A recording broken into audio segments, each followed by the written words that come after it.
Hello my dear students, welcome back to JK Bose Foundation classes. My name is Shakil Ahmad, I am your chemistry tutor. Dear students, previous session के अंदर हमने class 10 chemistry से एक chapter start किया है, carbon and it's compounds. उस session के अंदर हमने कुछ इंपॉर्टेंट टॉपिक्स को डिस्कस किया था और आज की इस सेशन में हम उसी चैप्टर के कुछ और इंपॉर्टेंट टॉपिक्स आपको पढ़ाएंगे। इस सेशन का पहला टॉपिक जो हम पढ़ेंगे that is organic compounds. What are organic compounds? इसमें हम दो थ्योरीज आपको पढ़ाएंगे, एक एंशिएंट थ्योरी और दूसरी मॉडर्न थ्योरी। तो दोनों थ्योरी से हम देखेंगे जो ऑर्गेनिक कंपाउंड्स ये कौन से कंपाउंड्स होते हैं। तो जो पहली theory which is ancient theory, उस थ्योरी को हम वाइटल फोर्स थ्योरी कहते हैं। According to this theory, organic compounds are the compounds which are obtained from living organisms. As the word organic, it pertains to life. इसका मतलब जिनके अंदर life होती है। अब लाइफ किन के अंदर होती है? प्लांट्स के अंदर होती है, एनिमल्स के अंदर होती है, माइक्रो ऑर्गेनिजम्स के अंदर होती है। इसका मतलब ऐसे कंपाउंड्स जो लिविंग ऑर्गेनिजम्स के अंदर बनते हैं, उन्हीं कंपाउंड्स को हम ऑर्गेनिक कंपाउंड्स कहते हैं। और इस थ्योरी में यह कहा जाता है क्योंकि ऑर्गेनिक कंपाउंड्स के अंदर एक मिस्टीरियस फोर्स प्रेजेंट होता है, एक अनसीन फोर्स प्रेजेंट होता है, उसी फोर्स की वजह से इन लिविंग ऑर्गेनिजम्स के अंदर ये कंपाउंड्स बनते हैं। जैसे हम फॉर्मिक एसिड की बात करते हैं, formic acid, this word actually अगर हम इसको देखेंगे, ग्रीक वर्ड फॉर्मिका से निकाला गया है, FORMICA। फॉर्मिका का मतलब होता है रेड एंट्स, क्योंकि रेड एंट्स के अंदर जो कंपाउंड पाया जाता है वो यही कंपाउंड होता है जिसको हम इट इज फॉर्मिक एसिड। इस कंपाउंड को हम फॉर्मिक एसिड, इसका अगर हम सोर्स देखेंगे it is the living organism, और यहां पे आपका जो living organism it is red ants. Red ends के अंदर ऐसा फोर्स होता है, एक मिस्टीरियस फोर्स होता है, एक अनसीन फोर्स होता है, उस फोर्स को हम क्या बोलते हैं? वाइटल फोर्स कहते हैं। और जिस थ्योरी में ये सारा कहा जा रहा है उस थ्योरी को हम बेटा वाइटल फोर्स थ्योरी कहते हैं। So according to this definition, जो भी ऑर्गेनिक कंपाउंड्स होते हैं इनका जो सोर्स वो लिविंग ऑर्गेनिज्म होता है, और लिविंग ऑर्गेनिज्म के अंदर एक मिस्टीरियस, एक अनसीन फोर्स जो कि नॉन लिविंग थिंग्स के अंदर प्रेजेंट नहीं होता है, इन्हीं कंपाउंड्स का नाम दिया गया था organic compounds according to a theory which is called as vital force theory. यहां तक आपको समझ में आया होगा। इसके बाद जो मॉडर्न थ्योरी है, according to modern theory what are organic compounds. अब इससे पहले कि हम आगे बढ़े, मैं आपको इस वाइटल जो मॉडर्न डेफिनेशन है ऑर्गेनिक कंपाउंड्स की, इस थ्योरी को किसने डिस्कार्ड किया, कैसे डिस्कार्ड किया? It was a German chemist, उसका नाम था फ्रेडरिच वोहलर। एक साइंटिस्ट था। यहां तक जब ये फ्रेडरिच वोहलर आया, इससे पहले यही कहा जाता था ऑर्गेनिक कंपाउंड्स का सोर्स वो लिविंग ऑर्गेनिजम्स होते हैं, लिविंग ऑर्गेनिजम्स के अंदर ये प्रिपेयर होते हैं। लेकिन जब ये साइंटिस्ट आया जिसका नाम है Friedrich Wohler, he was a German chemist, इसने क्या किया? इसने एक ऑर्गेनिक कंपाउंड को प्रिपेयर किया without which force, without the vital force. किस कंपाउंड को और कैसे ये प्रिपेयर कर रहा है? ये लेबोरेटरी में दो इनऑर्गेनिक कंपाउंड्स ले रहा है। One compound is called as NH4Cl. This is called as ammonium chloride. इसको ये रिएक्ट करा रहा है इस कंपाउंड के साथ KCNO. This compound is called as potassium cyanide. दोनों कंपाउंड्स अगर इनका नेचर हम देखेंगे, बोथ आर इनऑर्गेनिक कंपाउंड्स। यहां पे किसी भी वाइटल फोर्स की जरूरत फ्रेडरिच वोहलर को नहीं पड़ी। सिंपली वो क्या कर रहा है? वो दो कंपाउंड्स को ले रहा है, दो इनऑर्गेनिक कंपाउंड्स को ले रहा है। One compound is called as ammonium chloride और दूसरे कंपाउंड को हम पोटेशियम साइनाइड कहते हैं। यहां पे जब इसने इनको आपस में रिएक्ट कराया तो यहां पे उसको एक कंपाउंड ऐसा मिला NH4CNO, this is called as ammonium cyanide, plus यहां पे उसको KCl पोटेशियम क्लोराइड मिल रहा है। ये जो कंपाउंड यहां पे अमोनियम साइनाइड, यहां पे ऐसे लिखेंगे NH4CNO, ये इस कंपाउंड को फर्दर हीट दे रहा है। जब ये इस कंपाउंड को हीट दे रहा है तो इस कंपाउंड के अंदर रीअरेंजमेंट ऑफ एटम्स होता है। जब इसमें रीअरेंजमेंट ऑफ एटम्स हुआ तो यहां पे जो कंपाउंड बन गया NH2C double bond O NH2, this compound is called as urea and we know that this compound urea is an organic compound. अब आपने ऑर्गेनिक कंपाउंड जो यहां पे आपने बनाया, क्या ये लिविंग ऑर्गेनिज्म के अंदर प्रिपेयर हुआ? क्या आपने इसको लेबोरेटरी के अंदर बनाया? हाँ, हमने इसको लेबोरेटरी के अंदर बनाया। मैंने नहीं बनाया, फ्रेडरिच वोहलर इसको लेबोरेटरी के अंदर बना रहा है। कैसे, क्या यहां पे लेबोरेटरी के अंदर उसको वाइटल फोर्स की जरूरत पड़ी? नहीं पड़ी। Without the use of the vital force he is preparing this organic compound from two inorganic compounds. It means that this theory which is called as vital force theory, it was discarded. तो इसको discard किया गया by Friedrich Wöhler by preparing this organic compound without the use of the vital force. Further जो यहां पे Friedrich volar ने एक compound, एक ऑर्गेनिक कंपाउंड प्रिपेयर किया, सिमिलरली एक और साइंटिस्ट आ गया जिसका नाम है कॉल्ब, KOLBE, कॉल्ब। इसने क्या किया? इसने भी एक ऑर्गेनिक कंपाउंड को प्रिपेयर किया which is called as methane. तो यहां पे मीथेन को प्रिपेयर कर रहा है without which force? Vital force. तो यहां पे इस थ्योरी को सपोर्ट मिल रहा है। एक और साइंटिस्ट आ गया जिसका नाम था बर्थलॉट। इस साइंटिस्ट का नाम है बर्थलॉट। ये एक और कंपाउंड को प्रिपेयर कर रहा है। अगर हम उस कंपाउंड को देखेंगे, वो कंपाउंड ये होता है जिसको हम इथेनॉइक या एसिटिक एसिड के नाम से जानते हैं। सो इथेनॉइक एसिड, इथेन, आपका ये यूरिया, ये सारे ऑर्गेनिक कंपाउंड से, और आप इनको लेबोरेटरी के अंदर भी बना सकते हो। इससे ये साबित हो रहा है कि जो ऑर्गेनिक कंपाउंड्स है ये जरूरी नहीं है कि ये ऑर्गेनिज्म से ही प्रिपेयर होते हैं, ये आप लेबोरेटरी के अंदर भी बना सकते हो without the use of vital force. So this theory which is called as vital force, ये डिस्कार्ड की गई। इसके बाद एक और डेफिनेशन आ गई किसकी? ऑर्गेनिक कंपाउंड्स की, जिसको हम मॉडर्न थ्योरी कहते हैं। अकॉर्डिंग टू मॉडर्न थ्योरी, ऐसे कंपाउंड्स जिनके अंदर कार्बन और हाइड्रोजन प्रेजेंट होता है, they are called as hydrocarbons. यानी कौन से कंपाउंड्स को हम ऑर्गेनिक कंपाउंड्स कहते हैं? Hydrocarbons are called as organic compounds. This is the modern definition. Now what are these hydrocarbons? As the word hydrocarbon, it is actually the combination of two words. Hydro का मतलब होता है बेटा hydrogen, और carbon का मतलब होता है carbon. So the compounds which are made up of carbon and hydrogen atoms only, the compounds are called as hydrocarbons. According to modern theory, जैसे कि मैं आपको यहाँ पे एक कंपाउंड दिखाऊंगा, यहाँ पे हम एक कंपाउंड दिखाएंगे, मैं यहाँ पे लिखूंगा C, ऊपर लिखेंगे हाइड्रोजन, यहाँ से लिखेंगे हाइड्रोजन, नीचे लिखेंगे हाइड्रोजन, यहाँ से लिखेंगे hydrogen. This compound is called as methane. इस कंपाउंड को हम बेटा क्या बोलते हैं? इस कंपाउंड को हम मीथेन कहते हैं। Is it hydrocarbon? Yes, it is hydrocarbon because this compound is made up of only carbon and hydrogen atoms. तो according to modern definition हम इसी हाइड्रोकार्बन को क्या कहेंगे? ऑर्गेनिक कंपाउंड कहेंगे। इतना ही नहीं, अगर हम यहाँ पे इस हाइड्रोजन को हटाएं, मैंने यहाँ पे हाइड्रोजन को हटाया, यहाँ पे मैंने इसके बदले Cl लिखा। चलिए मैंने यहाँ पे हाइड्रोजन को हटा के क्या लगाया? कौन सा एटम लगाया? Cl लगाया। Now this will be called as derivative of hydrocarbon. इससे पहले क्या था? It was hydrocarbon only made up of carbon and hydrogen atoms. लेकिन अगर मैं किसी हाइड्रोजन को रिप्लेस कर रहा हूं बाय एनी अदर एटम, जो कंपाउंड बनेगा इसको हम डेरिवेटिव ऑफ हाइड्रोकार्बन कहेंगे। According to modern theory, what are organic compounds? तो मैं यहां पे लिखूंगा hydrocarbons and their derivatives, hydrocarbons और देयर डेरिवेटिव्स, और their derivatives are called as derivatives are called as organic compounds. Hope आपको ये definition समझ में आई होगी। According to modern definition, what are organic compounds? These are the simple hydrocarbons or their derivatives. ये hydrocarbons हो सकते हैं या उनके derivatives, उन्हीं compounds को हम organic compounds कहते हैं। यहाँ पे आप देखिए, what are hydrocarbons? The compounds containing hydrogen and carbon atoms only, they are called as hydrocarbons. और इन्हीं hydrocarbons को हम organic compounds कहते हैं। या इनसे जो कंपाउंड्स हम बनाते हैं which are called as derivatives of hydrocarbons, they are called as organic compounds. यहां तक आपको समझ में आया होगा।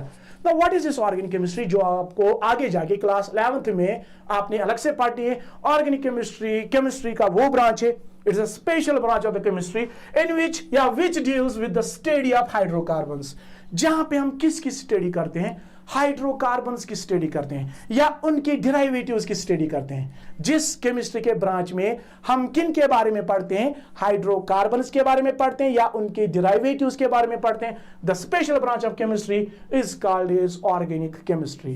होप आपको ऑर्गेनिक कंपाउंड्स की डेफिनेशन समझ में आई होगी और ऑर्गेनिक केमिस्ट्री का कौन सा ब्रांच है वो भी आपको समझ में आया होगा।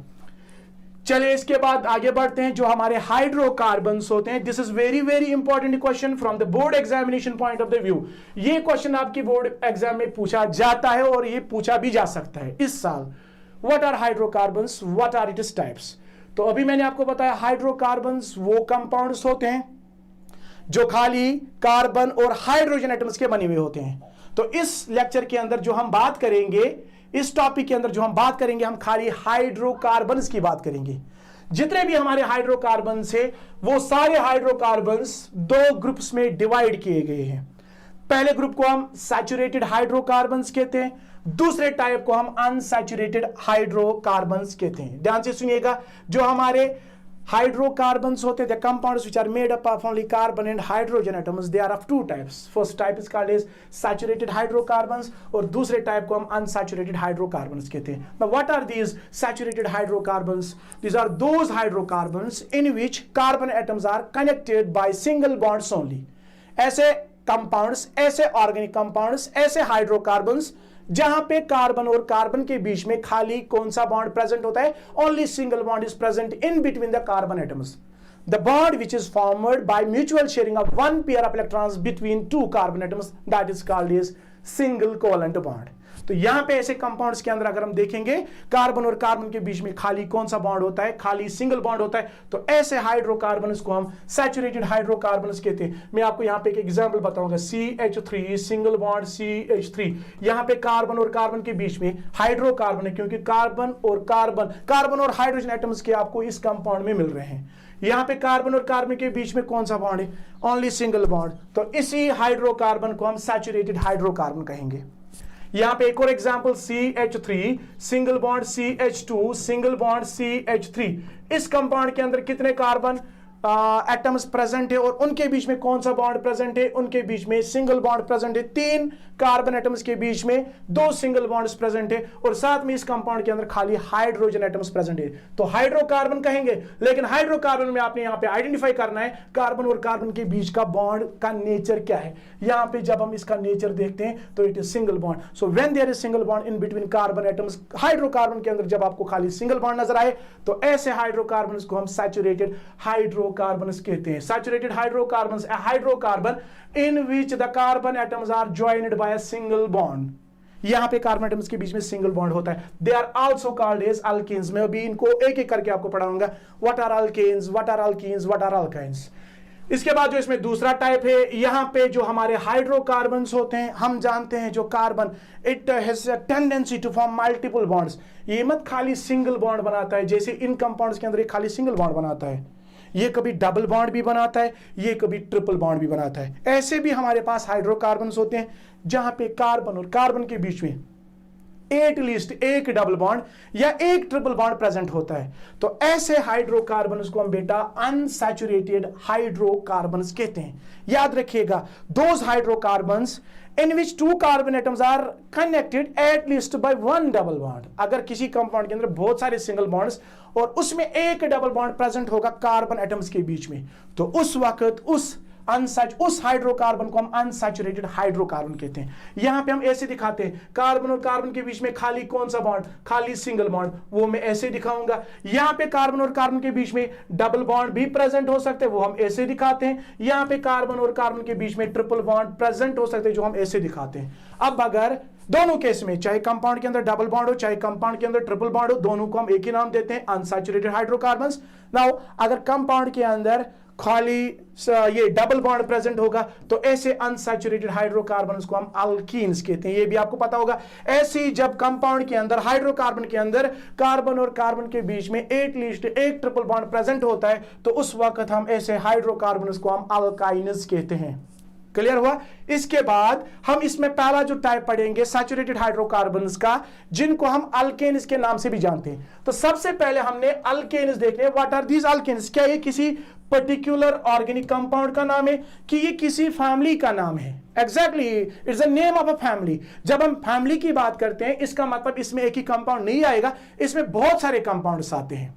So alkanes, it is actually a family of organic compounds और उस फैमिली को हम सैचुरेटेड हाइड्रोकार्बन्स कहते हैं। तो यहां पे हम जितने भी कंपाउंड्स बनाएंगे उन सारे कंपाउंड्स के अंदर कार्बन और कार्बन के बीच में खाली कौन सा बॉन्ड प्रेजेंट होगा? Only single bond is present in between the carbon atoms.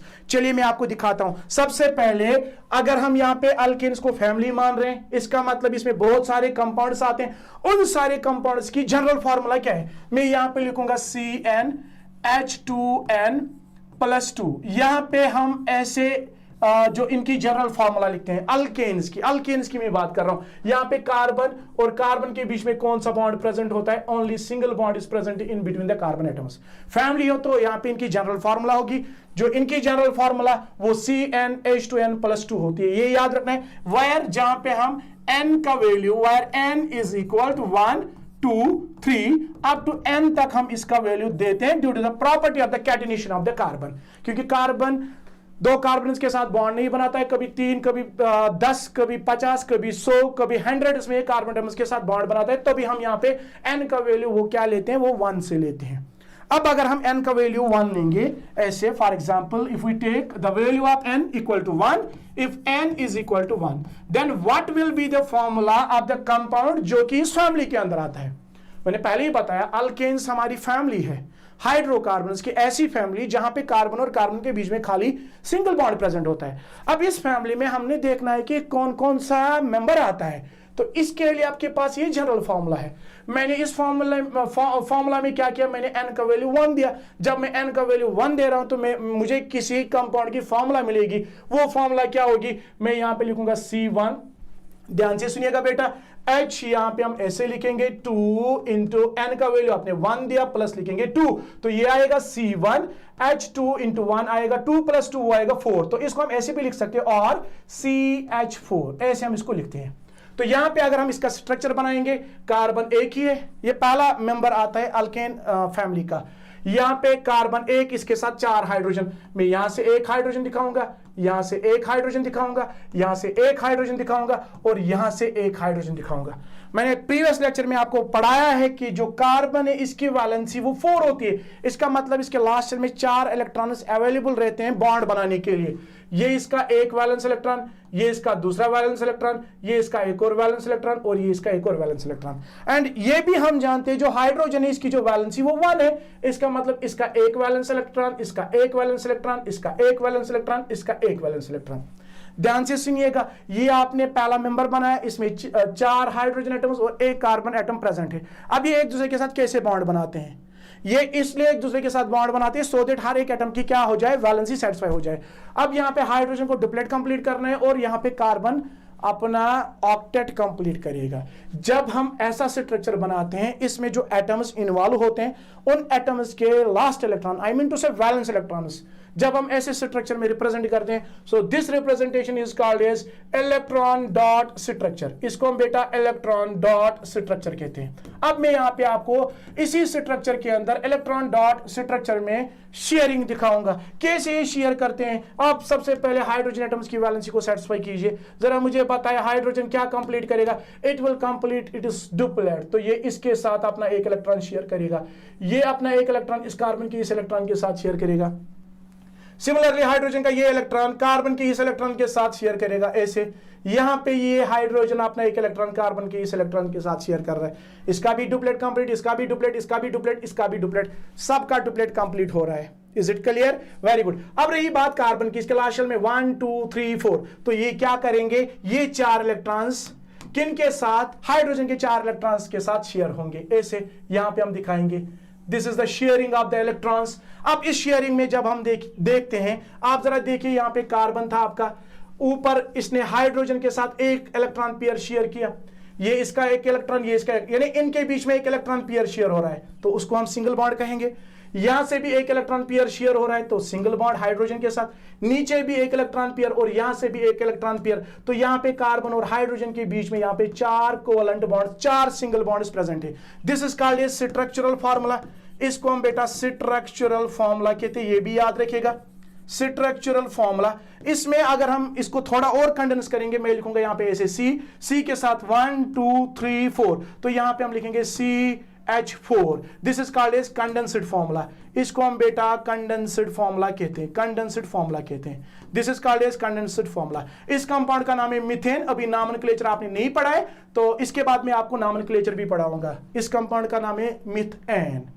Is it clear? So alkanes का जो पहला मेंबर वो क्या आता है, ये मीथेन आता है। आप इसमें शेयरिंग भी दिखा सकते हो through this electron dot structure. आप इसका स्ट्रक्चरल फार्मूला में भी रिप्रेजेंट कर सकते हो, यहाँ पे कौन कौन सा एटम इन्वॉल्व हो रहा है और उन एटम्स के बीच में कौन सा बॉन्ड प्रेजेंट है। और आप इसको आप इसको किसी और रिप्रेजेंटेशन में भी दिखा सकते हो जहां पे आप खाली एटम्स दिखाते हो, बॉन्ड्स नहीं दिखाते हो। उस रिप्रेजेंटेशन को हम कंडेंस्ड फार्मूला कहते हैं। तो ये हो गया हमारा पहला मेंबर। अब चूंकि आपने ट्राई करनी है अप टू 10, आपने n का वैल्यू 10 तक देना है। अब सारे इन कंपाउंड्स का स्ट्रक्चर बनाइए, स्ट्रक्चरल फार्मूला बनाए, कंडेंस्ड फार्मूला बनाए, आप शेयरिंग दिखाए, आप इनके अंदर हर एक एटम की वैलेंसी को सेटिस्फाई करने की कोशिश कीजिए। आपको आगे जाके कोई तकलीफ नहीं होगी, कोई प्रॉब्लम नहीं होगी। मैं यहाँ पे एक दो एग्जांपल्स और दिखाऊंगा, मैं सारी नहीं दिखा सकता हूं, अदरवाइज ये जो वीडियो हमारा ये बहुत लंबा हो जाएगा। एक दो एग्जांपल्स मैं आपको इस अल्केन में दिखाऊंगा। वन मोर एग्जांपल,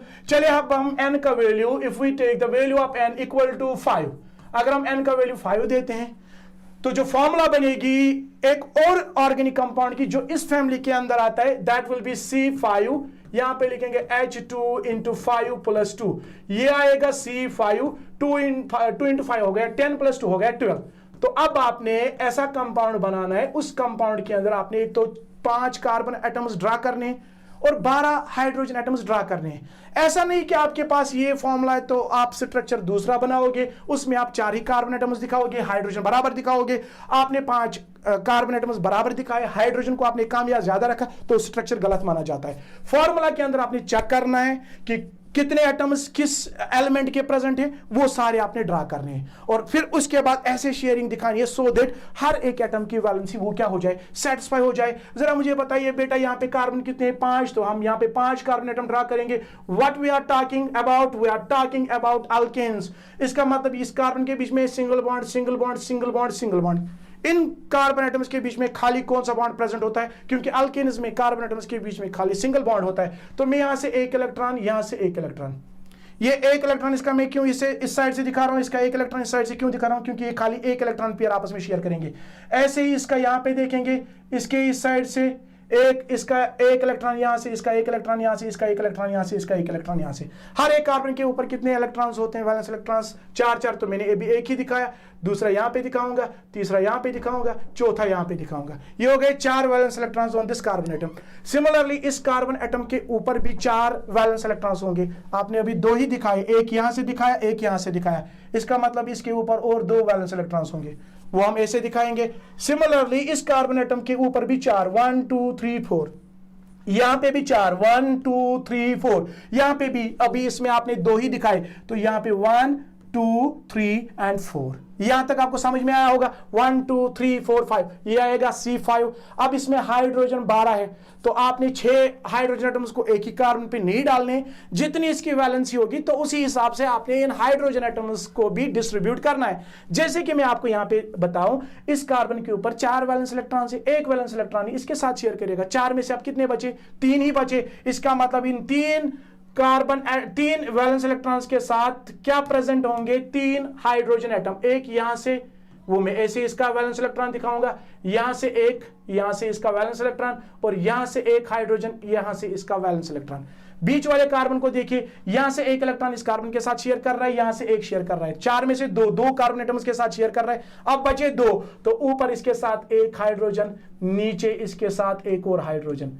ऐसे ही यहां पे भी होगा, ऊपर एक, नीचे एक।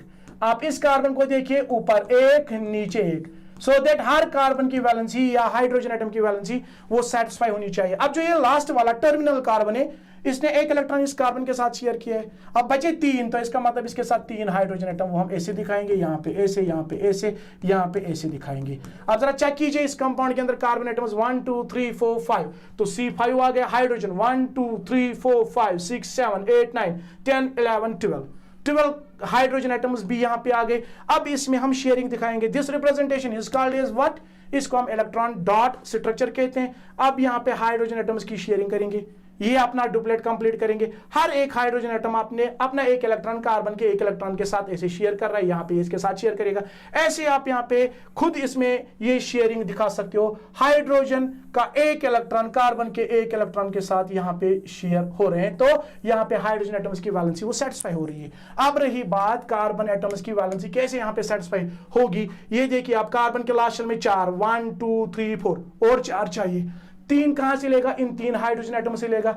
अब रही एक इलेक्ट्रॉन की बात, तो वो इस कार्बन के साथ बॉन्ड बनाएगा, ये वाला कार्बन 1 2 3 4 और 4 चाहिए, 2 हाइड्रोजन इसके पास है, एक साइड से कार्बन का ये और इस कार्बन का ये इलेक्ट्रॉन, तो शेयरिंग ऐसी होगी। यहां पे हम ऐसे इसको दिखाएंगे, तो इसकी भी वैलेंसी, इसका ऑक्टेट कंप्लीट होगा। सिमिलरली इस कार्बन की भी वैलेंसी ऐसे सेटिस्फाई होगी, हाइड्रोजन के 2 इलेक्ट्रॉन्स और कार्बन के ये 2 इलेक्ट्रॉन, इस कार्बन का ये वाला इलेक्ट्रॉन, इस कार्बन के ये वाला इलेक्ट्रॉन, और यहां पे भी ऐसी ही शेयरिंग होगी इन द सेम वे जैसे आपने इससे पहले कार्बन में दिखाया, और लास्ट कार्बन में भी ऐसी।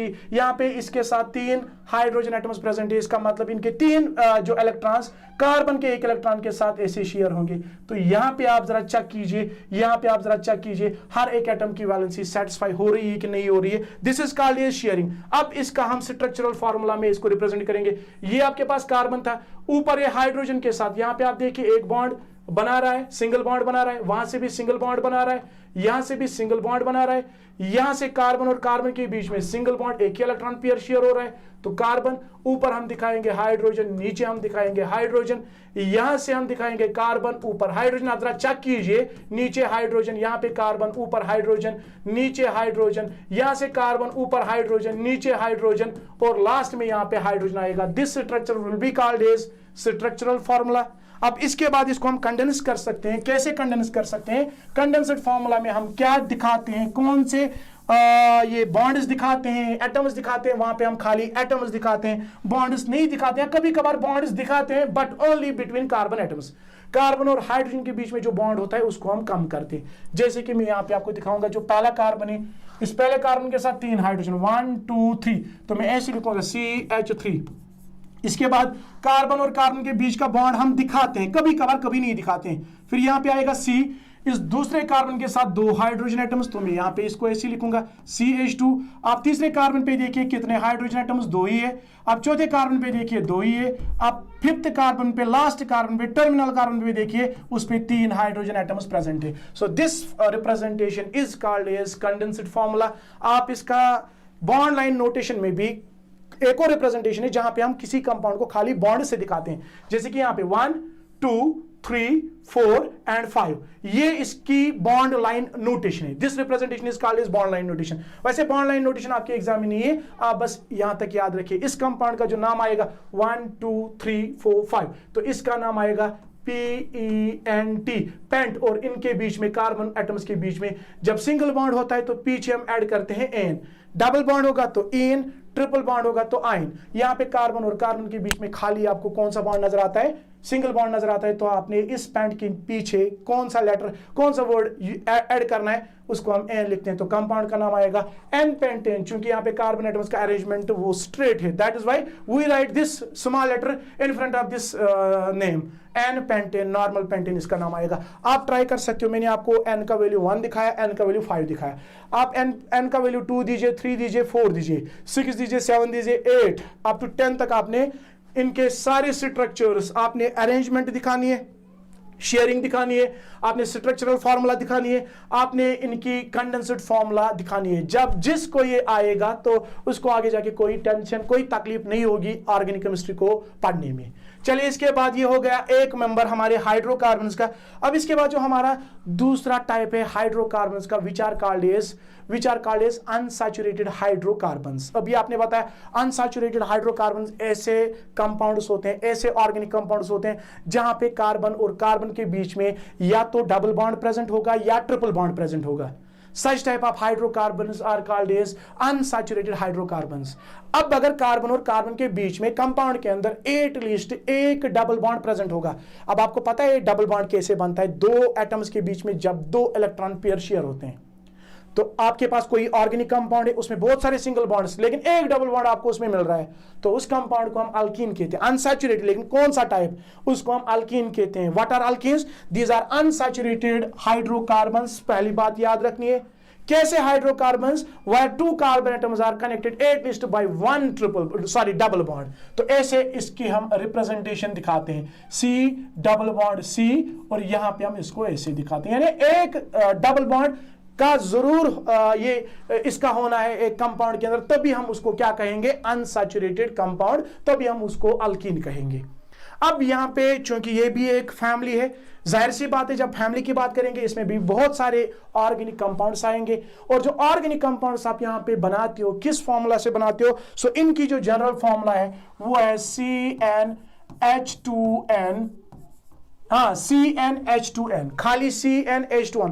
यहां पे जो हम n का value, where this n is equal to 2, यहां पे हम 2 से इसका वैल्यू देते हैं। इन केस ऑफ अल्केन्स आपने वहां पे देखा n का वैल्यू हम 1 से देते हैं, बट इन दिस केस यहां पे हम n का वैल्यू 2 देते हैं, क्योंकि यहां पे कार्बन और कार्बन के बीच में एटलीस्ट एक डबल बॉन्ड प्रेजेंट होता है। कार्बन और हाइड्रोजन के बीच में डबल बॉन्ड तो नहीं बनता है, इसलिए डबल बॉन्ड बनने के लिए कंपाउंड के अंदर 2 कार्बन एटम्स का होना जरूरी है, तभी यहां पे हम n का वैल्यू वो 2 से देते हैं। चलिए हम डायरेक्टली n का वैल्यू, हाँ पहले मैं आपको यही दिखाऊंगा n का वैल्यू। अगर हम n का वैल्यू 2 देते हैं, जो हमारा पहला मेंबर आएगा इस फैमिली का, उस मेंबर की फॉर्मूला, केमिकल फॉर्मूला क्या आएगी according to this general formula. तो यहां पे हम लिखेंगे C, n के बदले आपने वैल्यू 2 दिया, मैं लिखूंगा C2H, आपने यहाँ पे 2 और फॉर्मूला में आपने n का वैल्यू वो 2 दिया, तो ये आएगा C2H4, तो कंपाउंड की फॉर्मूला बनेगी C2H4। अब आपने इसका स्ट्रक्चर दिखाना है, लेकिन स्ट्रक्चर कैसा दिखाना है, ऐसे मत दिखाना है रेंडमली आप कार्बन एटम्स को दिखाओगे, उनके ऊपर हाइड्रोजन एटम्स को आप उसके ऊपर डिस्ट्रीब्यूट करोगे नहीं, ऐसा नहीं करना है। डिस्ट्रीब्यूशन ऐसे करनी है सो दैट जितने भी एटम्स इस कंपाउंड के अंदर इन्वॉल्व हो रहे हैं, उन सारे एटम्स की वैलेंसी वो सेटिस्फाई होनी चाहिए। किसी का अगर डुप्लेट रूल फॉलो होता है तो वो आपने दिखाना है, कोई अगर ऑक्टेट रूल ओबे करता है आपने वो दिखाना है। चलिए मैं आपको यहाँ पे दिखाता हूँ कैसे करना है। इस कंपाउंड के अंदर इस फॉर्मूला में कार्बन 2 है, तो हम 2 कार्बन एटम्स को यहाँ पे ड्रा करेंगे। हम बात कर रहे हैं अल्कीन्स की, इसका मतलब इन 2 कार्बन एटम्स के बीच में डबल बॉन्ड तो होगा ही। तो यहाँ पे जो कार्बन के ऊपर 4 वैलेंसीज है, 4 वैलेंसीज में मैं आपको 2 वैलेंसी यहाँ से दिखाऊंगा, टोटल 4 है, तो 4 में से 2 मैंने यहाँ से दिखाए, 1 में यहाँ से दिखाऊंगा, 1 में यहाँ से दिखाऊंगा, ठीक है। और ऐसे ही इस कार्बन पे भी हम 4 वैलेंस इलेक्ट्रॉन्स वो हम ऐसे दिखाएंगे। ये हो गए 2 कार्बन एटम्स जिनके ऊपर ये 4 वैलेंस इलेक्ट्रॉन्स प्रेजेंट है। अब इसमें हाइड्रोजन एटम्स कितने प्रेजेंट है, how many hydrogen atoms are there in this formula, there are only 4 hydrogen atoms. हम एक काम करेंगे, यहाँ पे 1 ड्रा करेंगे, यहाँ पे 1 हाइड्रोजन एटम ड्रा करेंगे, यहाँ पे 1 हाइड्रोजन एटम ड्रा करेंगे, और यहाँ पे 1 हाइड्रोजन एटम ड्रा करेंगे। ऐसा नहीं कि आपने 3 हाइड्रोजन यहाँ से, क्योंकि ये 2 यहाँ से शेयर कर रहा है, बचे 2 ही, तो इसके साथ 2 ही हाइड्रोजन एटम्स आएंगे। इन द सेम वे ये 2 इस कार्बन के साथ शेयर कर रहा है, अब बचे 2, तो इसके साथ 2 हाइड्रोजन एटम्स होंगे। अब इन हाइड्रोजन एटम्स का एक वैलेंस इलेक्ट्रॉन, ये इसका वैलेंस इलेक्ट्रॉन, ये इसका वैलेंस इलेक्ट्रॉन, ये इसका वैलेंस इलेक्ट्रॉन, और ये इसका वैलेंस इलेक्ट्रॉन। यहाँ पे इसके बाद इसकी शेयरिंग हम दिखाएंगे। शेयरिंग ये कैसे करेंगे, इसका ये यहाँ पे डुप्लेट कंप्लीट हो रहा है, इसका भी डुप्लेट कंप्लीट हो रहा है, ऐसे ही इसका भी डुप्लेट कंप्लीट हो रहा है, इसका भी डुप्लेट यहाँ पे कंप्लीट हो रहा है। हाइड्रोजन एटम्स की वैलेंसी वो सेटिस्फाई हो रही है। अब कार्बन एटम्स की वैलेंसी को सेटिस्फाई करते हैं। कार्बन के लास्ट में 4, 1 2 3 4 और 4 चाहिए, 2 तो ये लेगा, और कार्बन के ये 2, वो हम ऐसे दिखाएंगे, जरा चेक कीजिए। अब कार्बन के लास्ट शेल में 8 आ गई कि नहीं आ गई। ऐसे ही इस कार्बन के लास्ट शेल में 4, 1 2 3 4 और 4 चाहिए, 2 हाइड्रोजन के, 4 2 हो गए 6, और 2 ये कार्बन के हो गए 8। ऐसे हम यहाँ पे दिखाते हैं, इसमें शेयरिंग दिखाते हैं। आप जरा चेक कीजिए, कार्बन था आपके पास ऊपर, ये एक बॉन्ड यानी एक इलेक्ट्रॉन पेयर कार्बन और हाइड्रोजन के बीच में शेयर हो रहा है, नीचे भी कार्बन और हाइड्रोजन के बीच में एक ही इलेक्ट्रॉन पेयर शेयर हो रहा है। ऐसे ही कार्बन एक पेयर, दूसरा पेयर, तो कितने पेयर इलेक्ट्रॉन के शेयर हो रहे हैं, 2, तो वो हम ऐसे 2 लाइन से दिखाते हैं। फिर यहाँ पे कार्बन ऊपर हाइड्रोजन के साथ एक इलेक्ट्रॉन पेयर, नीचे एक इलेक्ट्रॉन पेयर शेयर हो रहा है, तो ऐसे कंपाउंड को हम अल्कीन्स कहते हैं। And this compound is called as ethene, इसको हम बेटा इथीन कहते हैं, इसको हम इथीन कहते हैं। Is it clear? कंडेंस करेंगे तो हम लिखेंगे C, इसके साथ 2 हाइड्रोजन, मैं ऐसे दिखाऊंगा। फिर कार्बन और कार्बन के बीच में कौन सा बॉन्ड, डबल बॉन्ड, वो हम ऐसे दिखाएंगे, ऐसे लिखेंगे। फिर ये कार्बन, इसके साथ 2 हाइड्रोजन, वो मैंने ऐसे लिखा। आप इसको ऐसे दिखाओ, ऐसे दिखाओ, एक ही बात है। ये हो गया हमारा इसके अंदर पहला मेंबर। इसके बाद में इसमें एक और एग्जांपल, आपको दो एग्जांपल्स काफी है, बाकी आप खुद बनाइए, बाकी आप खुद ड्रा कीजिए, ये सिंपल है, ज्यादा मुश्किल नहीं है। चलिए इसके बाद हम क्या करते हैं, इसको क्या हो गया, इसके बाद हम क्या करते हैं, इसके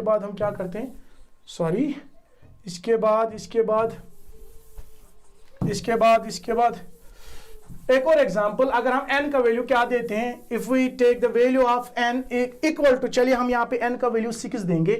इफ n इज इक्वल 6, मैंने यहाँ पे n का वैल्यू 6 दिया। अब जो हमारी फॉर्मूला बनेगी एक और ऑर्गेनिक कंपाउंड की जो इस फैमिली में आता है, वो आएगी फॉर्मूला C6H2, n के बदले 6, 2 इंटू 6 वो आएगा 12। चलिए हम डायरेक्टली लिखेंगे C6H12, 2 इंटू 6 ये आएगा यहाँ पे CnH2 इंटू 6, वो आएगा C6H12, इसकी फॉर्मूला आएगी। अब आपने क्या करना है, आपने इस फॉर्मूला का स्ट्रक्चर बनाना है। सबसे पहले 6 कार्बन एटम्स को ड्रा करना है, 1 2 दूर दूर बनाएंगे, 1 2 3 4 5 और एक यहां से दिखाएंगे 6। इस पे 6 कार्बन एटम्स और 12 हाइड्रोजन एटम्स।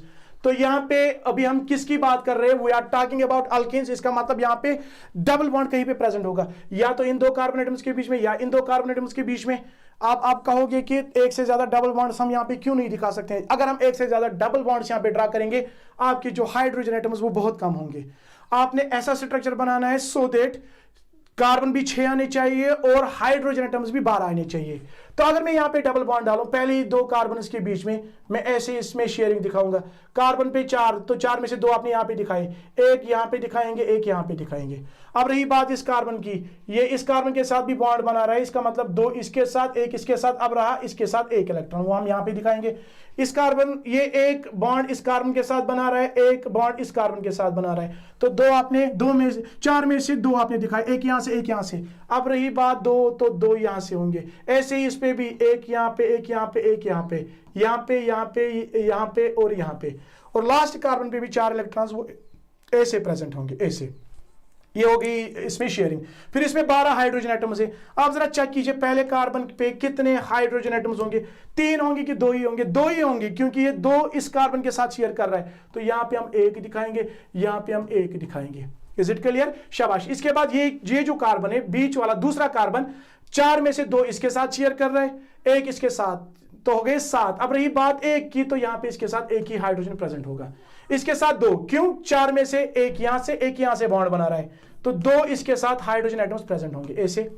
यहां पे भी इसमें 2 होंगे, आप चेक कीजिएगा, यहां पे भी 2 होंगे, ऊपर 1 नीचे 1, और जो लास्ट कार्बन है इस पे 3 हाइड्रोजन एटम्स होंगे, एक यहां से शेयर कर रहे हैं और 3 हाइड्रोजन एटम्स के इलेक्ट्रॉन्स के साथ ही शेयर करेगा, वो मैं ऐसे दिखाऊंगा। अब इनके वैलेंस इलेक्ट्रॉन्स भी हम यहां पे दिखाएंगे ऐसे, आप जरा चेक कीजिए। अब हर एक हाइड्रोजन एटम की हम पहले वैलेंसी सेटिस्फाई करते हैं। सबसे पहले आप यहां पे काउंट कीजिए कार्बन एटम्स को, 1 2 3 4 5 6, आगे जो कार्बन एटम्स वो 6 आ गए। हाइड्रोजन 1 2 3 4 5 6 7 8 9 10 11 12, ये भी 12 आ गए। तो आपने अरेंजमेंट यहाँ पे सही दिखाया। अब इसके बाद शेयरिंग दिखाएंगे, ये अपना एक इलेक्ट्रॉन इसके साथ शेयर करेगा, ये अपना इलेक्ट्रॉन इसके साथ शेयर करेगा, ये इसके साथ शेयर करेगा, ये इसके साथ शेयर करेगा, ये इसके साथ शेयर कर रहा है, ये इसके साथ, ये इसके साथ, ये इसके साथ, जल्दी जल्दी मैं बता रहा हूँ, ये इसके साथ शेयर करेगा, ये इसके साथ शेयर करेगा, ये इसके साथ शेयर करेगा और ये इसके साथ शेयर करेगा। यहाँ पे आपके हाइड्रोजन एटम्स की वैलेंसी वो सेटिस्फाई हो गई, और इसके बाद कार्बन एटम्स की वैलेंसी को सेटिस्फाई करेंगे। यहाँ पे कार्बन के लास्ट शेल में 4 1 2 3 4 और 4 चाहिए, 2 तो कार्बन के ये इसके साथ शेयर करेगा, 2 इन 2 हाइड्रोजन एटम्स के साथ। तो यहाँ पे जो शेयरिंग वो हम ऐसे दिखाएंगे। ये हो गई इस पहली कार्बन की वैलेंसी सेटिस्फाई, इसका ऑक्टेट कंप्लीट हो रहा है। दूसरा कार्बन 1 2 3 4 और 4 चाहिए, 2 ये, एक ये, एक ये, ऐसे आप चेक कर सकते हो इस सर्कल के अंदर कितने इलेक्ट्रॉन्स आ रहे हैं। ये वाला कार्बन 1 2 3 4 और 4 चाहिए, 1 2 3 4, यहां से ऐसे, यहां से, हाँ वेरी गुड। इसके बाद ऐसे ही इसमें भी होगा। चेक कीजिएगा कहीं पे कोई इलेक्ट्रॉन मत छूट रहा है, तो यहाँ पे ऐसे हम दिखाएंगे। ऐसे आपने भी अरेंजमेंट शेयरिंग दिखानी है। यहाँ पे इसमें 4, तो 4 ऐसे ही लेगा, ऐसे शेयरिंग करेगा। फिर यहाँ पे कार्बन, जो पहला कार्बन एटम है, पहले कार्बन पे ऊपर 1 हाइड्रोजन, नीचे एक हाइड्रोजन, फिर कार्बन और कार्बन के बीच में आप जरा यहां पे देखिए, चेक कीजिए कितने इलेक्ट्रॉन पेयर शेयर हो रहे हैं, 2, तो डबल बॉन्ड दिखाएंगे। फिर कार्बन, ऊपर एक हाइड्रोजन, नीचे इस साइड से एक कार्बन, ऐसे हम दिखाएंगे। इस कार्बन के ऊपर H, नीचे H, और यहां से कार्बन ऊपर H, नीचे H, यहां पे कार्बन ऊपर H, नीचे H, टोटल कितने इसमें 6, तो यहां पे 1 2 3 4 5, और यहां पे लास्ट कार्बन ऊपर H, यहां से H और यहां से H। आपको इसका कंडेंसेट स्ट्रक्चर भी बनाना आएगा। अब अगर मैं यहां पे, आप देखिए, मैं यहां पे एक और डबल बॉन्ड अगर मैं यहां पे लगा रहा हूं, आप जरा चेक कीजिए, मैं यहां पे आपको थोड़ा सा यहां पे ट्विस्ट बताऊंगा, एक सेकंड, इसमें टाइम लगेगा, इसमें बहुत ज्यादा टाइम लगेगा। देखिए अगर मैं यहां से कहीं पे डबल बॉन्ड डाल रहा हूं, ये यहां पे सिंगल बॉन्ड था, मैंने डबल बॉन्ड डाला, जब आप यहां पे डबल बॉन्ड डाल रहे हो इसका मतलब आपने 2 और हाइड्रोजन उसको हटाना है, तभी तो इन कार्बन एटम्स की वैलेंसी वो सेटिस्फाई हो जाएगी। मगर यहां पे जो आपकी फॉर्मूला थी इट वाज C6H12। अब अगर आप 2 डबल बॉन्ड इसमें डाल रहे हो, आपके हाइड्रोजन कम हो रहे हैं, तो इस कंपाउंड की फॉर्मूला बनेगी C6H10, जो कि आपकी फॉर्मूला थी C6H12। तो ऐसे आपने डिस्ट्रीब्यूशन करनी है, इसमें इस फॉर्मूला में एक ही डबल बॉन्ड आएगा। अगर सिंगल बॉन्ड यहां पे हम इसमें भी ये डबल बॉन्ड काटेंगे, खाली सिंगल बॉन्ड रखेंगे, तो आपके जो हाइड्रोजन एटम्स वो इंक्रीज हो जाएंगे। तभी अगर हम यहां से एक डबल बॉन्ड को यहां पे हटाते हैं, तो आपने यहां पे एक हाइड्रोजन यहां पे जोड़ना है, एक हाइड्रोजन यहां पे जोड़ना है, 2 और हाइड्रोजन इसमें ऐड हो रहे हैं, जो कि आपकी फॉर्मूला थी C6H12। तो आपने एक से ज्यादा डबल बॉन्ड्स नहीं दिखाने, आपने खाली सिंगल बॉन्ड नहीं दिखाना है। एक डबल बॉन्ड वो आप यहां पे डाल सकते हो, यहां पे कहीं पे भी, मगर एक डबल बॉन्ड आपने यहां पे दिखाना है, तभी जो आपकी फॉर्मूला वो सेटिस्फाई हो जाएगी और उस फॉर्मूला के अंदर आपके 6 कार्बन और 12 हाइड्रोजन एटम्स आएंगे। होप आपको ये जो शेयरिंग वो दिखानी आएगी। इसके बाद चलिए डायरेक्टली हम एक और टॉपिक पे आ जाते हैं, वो है अल्काइंस। अल्काइंस एक और टाइप है अनसैचुरेटेड हाइड्रोकार्बन्स का, ये एक और फैमिली है अनसैचुरेटेड हाइड्रोकार्बन्स में, या हाइड्रोकार्बन्स में हम कहेंगे उसको हम क्या बोलते हैं, उसको हम बेटा अल्काइनस कहते हैं। बस यहां पे आपने Y ऐड करना है, alkynes. It is the third family इनके साथ hydrocarbons. First family was alkanes, जिसको हम सैचुरेटेड हाइड्रोकार्बन कहते हैं। दूसरी फैमिली अल्कीन, जो अनसैचुरेटेड की कैटेगरी में आता है। और तीसरी फैमिली ये भी अनसैचुरेटेड की कैटेगरी में आता है, जिसको हम अल्काइंस कहते हैं। अब ये जो अल्काइंस है, इनकी जो यहाँ पे कार्बन और कार्बन एटम के बीच में, जैसे अभी आपने बताया एटलीस्ट एक डबल बॉन्ड होता है, यहाँ पे कार्बन और कार्बन एटम के बीच में एटलीस्ट एक ट्रिपल बॉन्ड प्रेजेंट होता है, वो हम ऐसे दिखाते हैं। उन हाइड्रोकार्बन्स की हम बात कर रहे हैं जहां पे कार्बन और कार्बन एटम के बीच में एटलीस्ट एक ट्रिपल बॉन्ड प्रेजेंट होता है। डायरेक्टली मैं आपको बताऊंगा यहां पे इनकी जो जनरल फॉर्मूला है, their general formula is CnH2n-2, ये इनकी जनरल फॉर्मूला है। यहां पे भी हम n का वैल्यू वो 2 3 4 and so on and so fourth, आप तो n आप इसमें इसका वैल्यू दे सकते हो। यहां पे भी हम n का वैल्यू 2 से क्यों देते हैं, क्योंकि ट्रिपल बॉन्ड बनाने के लिए कंपाउंड के अंदर एटलीस्ट 2 कार्बन एटम्स का होना जरूरी है। अब अगर मैं यहां पे n का वैल्यू चलिए 4 देता हूं, मैंने n का वैल्यू 4 दिया, फॉर्मूला बनेगी C4H, 2 × 4 हो गए 8 - 2 करने तो वो आएगा 6। तो आपके पास जो यहां पे कंपाउंड आएगा उसकी फॉर्मूला आएगी C4H6। सबसे पहले हम 4 कार्बन एटम्स को ड्रा करेंगे, 1 2 3 4। अब यहां पे आपने ट्रिपल बॉन्ड दिखाना है, इन 2 कार्बन के बीच में दिखाई, यहां पे दिखाई, यहां पे दिखाई। चले हम इन 2 कार्बन एटम्स के बीच में ट्रिपल बॉन्ड दिखाएंगे ऐसे। अब इसके जो 4 वैलेंस इलेक्ट्रॉन है, 4 में से 3 यहां से शेयर कर रहे हैं, 1 यहां पे होगा। ऐसे ही इसमें 4 इलेक्ट्रॉन्स, 3 यहां से, 1 यहां से। ये जो कार्बन है, 1 यहां से सिंगल बॉन्ड बनाएगा, यहां से सिंगल बॉन्ड, यहां से सिंगल बॉन्ड हाइड्रोजन के साथ, यहां से सिंगल बॉन्ड। इसके साथ कोई और हाइड्रोजन नहीं आएगा, इसके साथ भी नहीं आएगा। तो यहां पे जो लास्ट कार्बन है इसके साथ 4 इलेक्ट्रॉन्स वो हम ऐसे दिखाएंगे। जरा आप चेक कीजिए, हर एक कार्बन पे 4 इलेक्ट्रॉन्स आ गए, 1 2 3 4। ये वाला कार्बन 1 2 3 4, ये वाला कार्बन 1 2 3 4, ये वाला कार्बन 1 2 3 4। हर एक कार्बन के ऊपर 4 इलेक्ट्रॉन्स हम दिखाते हैं जो इसकी वैलेंसी है। मगर कभी आपने किन 2 कार्बन के बीच में आपने जो 3 एक साइड से दिखाए और दूसरे कार्बन एटम के बीच आपने 3 इलेक्ट्रॉन्स इस साइड से दिखाए, क्योंकि इनको ट्रिपल बॉन्ड बनाना है। अब ऐसे ही अकॉर्डिंगली आप इन पे हाइड्रोजन एटम्स को डिस्ट्रीब्यूट कीजिए। यहां से 1 होगा, ऊपर 1 होगा, यहां से 1 होगा, यहां से 1 होगा, यहां से 1 होगा, बेटा यहां से 1 होगा, यहां से यहां से कोई नहीं होगा, सॉरी यहां पे इन 2 कार्बन एटम्स पे कोई नहीं होगा। यहां पे इस पे 1, यहाँ पे 1, यहाँ पे 1। आप जरा चेक कीजिए, हाइड्रोजन भी 6 आ गए, कार्बन भी 4 आ गए। हाँ ठीक है, फिर यहाँ पे इसका वैलेंस इलेक्ट्रॉन, ये इसका वैलेंस इलेक्ट्रॉन, ये इसका वैलेंस इलेक्ट्रॉन, ये इसका वैलेंस इलेक्ट्रॉन, ये इसका वैलेंस इलेक्ट्रॉन और ये इसका वैलेंस इलेक्ट्रॉन। ये इसके साथ शेयर करेगा, ये इसके साथ शेयर करेगा, ये इसके साथ शेयर करेगा, ये इसके साथ ऐसे शेयर, ये इसके साथ ऐसे शेयर करेगा, ये इसके साथ शेयर करेगा। तो ऐसे जो हमारे हाइड्रोजन एटम्स इनकी वैलेंसी वो सेटिस्फाई हो रही है, क्योंकि ये डुप्लेट रूल फॉलो करेंगे तो वो फॉलो हो रहा है। इसके बाद कार्बन एटम्स 4 और इलेक्ट्रॉन लेंगे फ्रॉम डिफरेंट एटम्स, या तो ये हाइड्रोजन एटम से लेंगे या कार्बन एटम से लेंगे। पहला कार्बन, इस पे 4, तो 1 2 3 4 ऐसे इन 4 इलेक्ट्रॉन्स को यहाँ पे हासिल करेगा शेयरिंग से। हो गया इसका ऑक्टेट कंप्लीट। ये वाला कार्बन 1 2 3 4, 3 तो ये यहां से लेगा और 1 इस कार्बन का लेगा। ऐसे ही ये जो कार्बन है इसके पास 4 है, तो 3 ही यहां से इस कार्बन के साथ शेयर कर रहा है, 1 इस कार्बन के साथ शेयर कर रहा है। रही इस कार्बन की बात, इसके पास 4, 1 2 3 4 और 4 चाहिए, 3 तो ये हाइड्रोजन के पास इनसे ये शेयरिंग कर रहा है और 1 कार्बन के साथ शेयर कर रहा है। अब जरा चेक कीजिए, कार्बन ऊपर 1 सिंगल बॉन्ड, यहां से हाइड्रोजन के साथ 1 सिंगल बॉन्ड, यहां से 1 सिंगल बॉन्ड। फिर कार्बन कार्बन के बीच में 1 इलेक्ट्रॉन पेयर, तो वो यहां से दिखाएंगे ऐसे। कार्बन और कार्बन के बीच में 1 2 3 इलेक्ट्रॉन पेयर यहां पे शेयर हो रहे हैं, वो हम ऐसे दिखाएंगे। फिर कार्बन और कार्बन के बीच में 1 इलेक्ट्रॉन पेयर, वो हम ऐसे दिखाएंगे। ये वाला बॉन्ड मैंने यहां पे दिखाया। फिर ये कार्बन जो मैंने यहां पे दिखाया, ऊपर 1, यहां से 1, यहां से 1, तो ऊपर 1, यहां से 1 और यहां से बेटा 1 आएगा। ये आएगा इसका स्ट्रक्चर। कंडेंस करेंगे तो पहला कार्बन, इसके साथ 3 हाइड्रोजन, 1 2 3, तो वही मैंने लिखा, पहले कार्बन के साथ 3, फिर सिंगल बॉन्ड, फिर कार्बन और इसके साथ कोई हाइड्रोजन नहीं, वो तो नहीं दिखाना है। यहाँ पे ट्रिपल बॉन्ड, फिर C, फिर यहाँ पे ऐसे में दिखाऊंगा, फिर C, इसके साथ 3 हाइड्रोजन थे, वो हम ऐसे दिखाएंगे।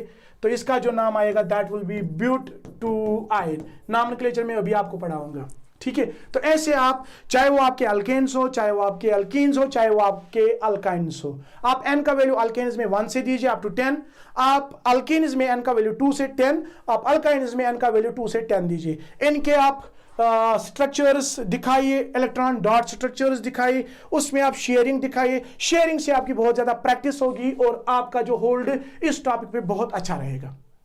क्लियर हुआ?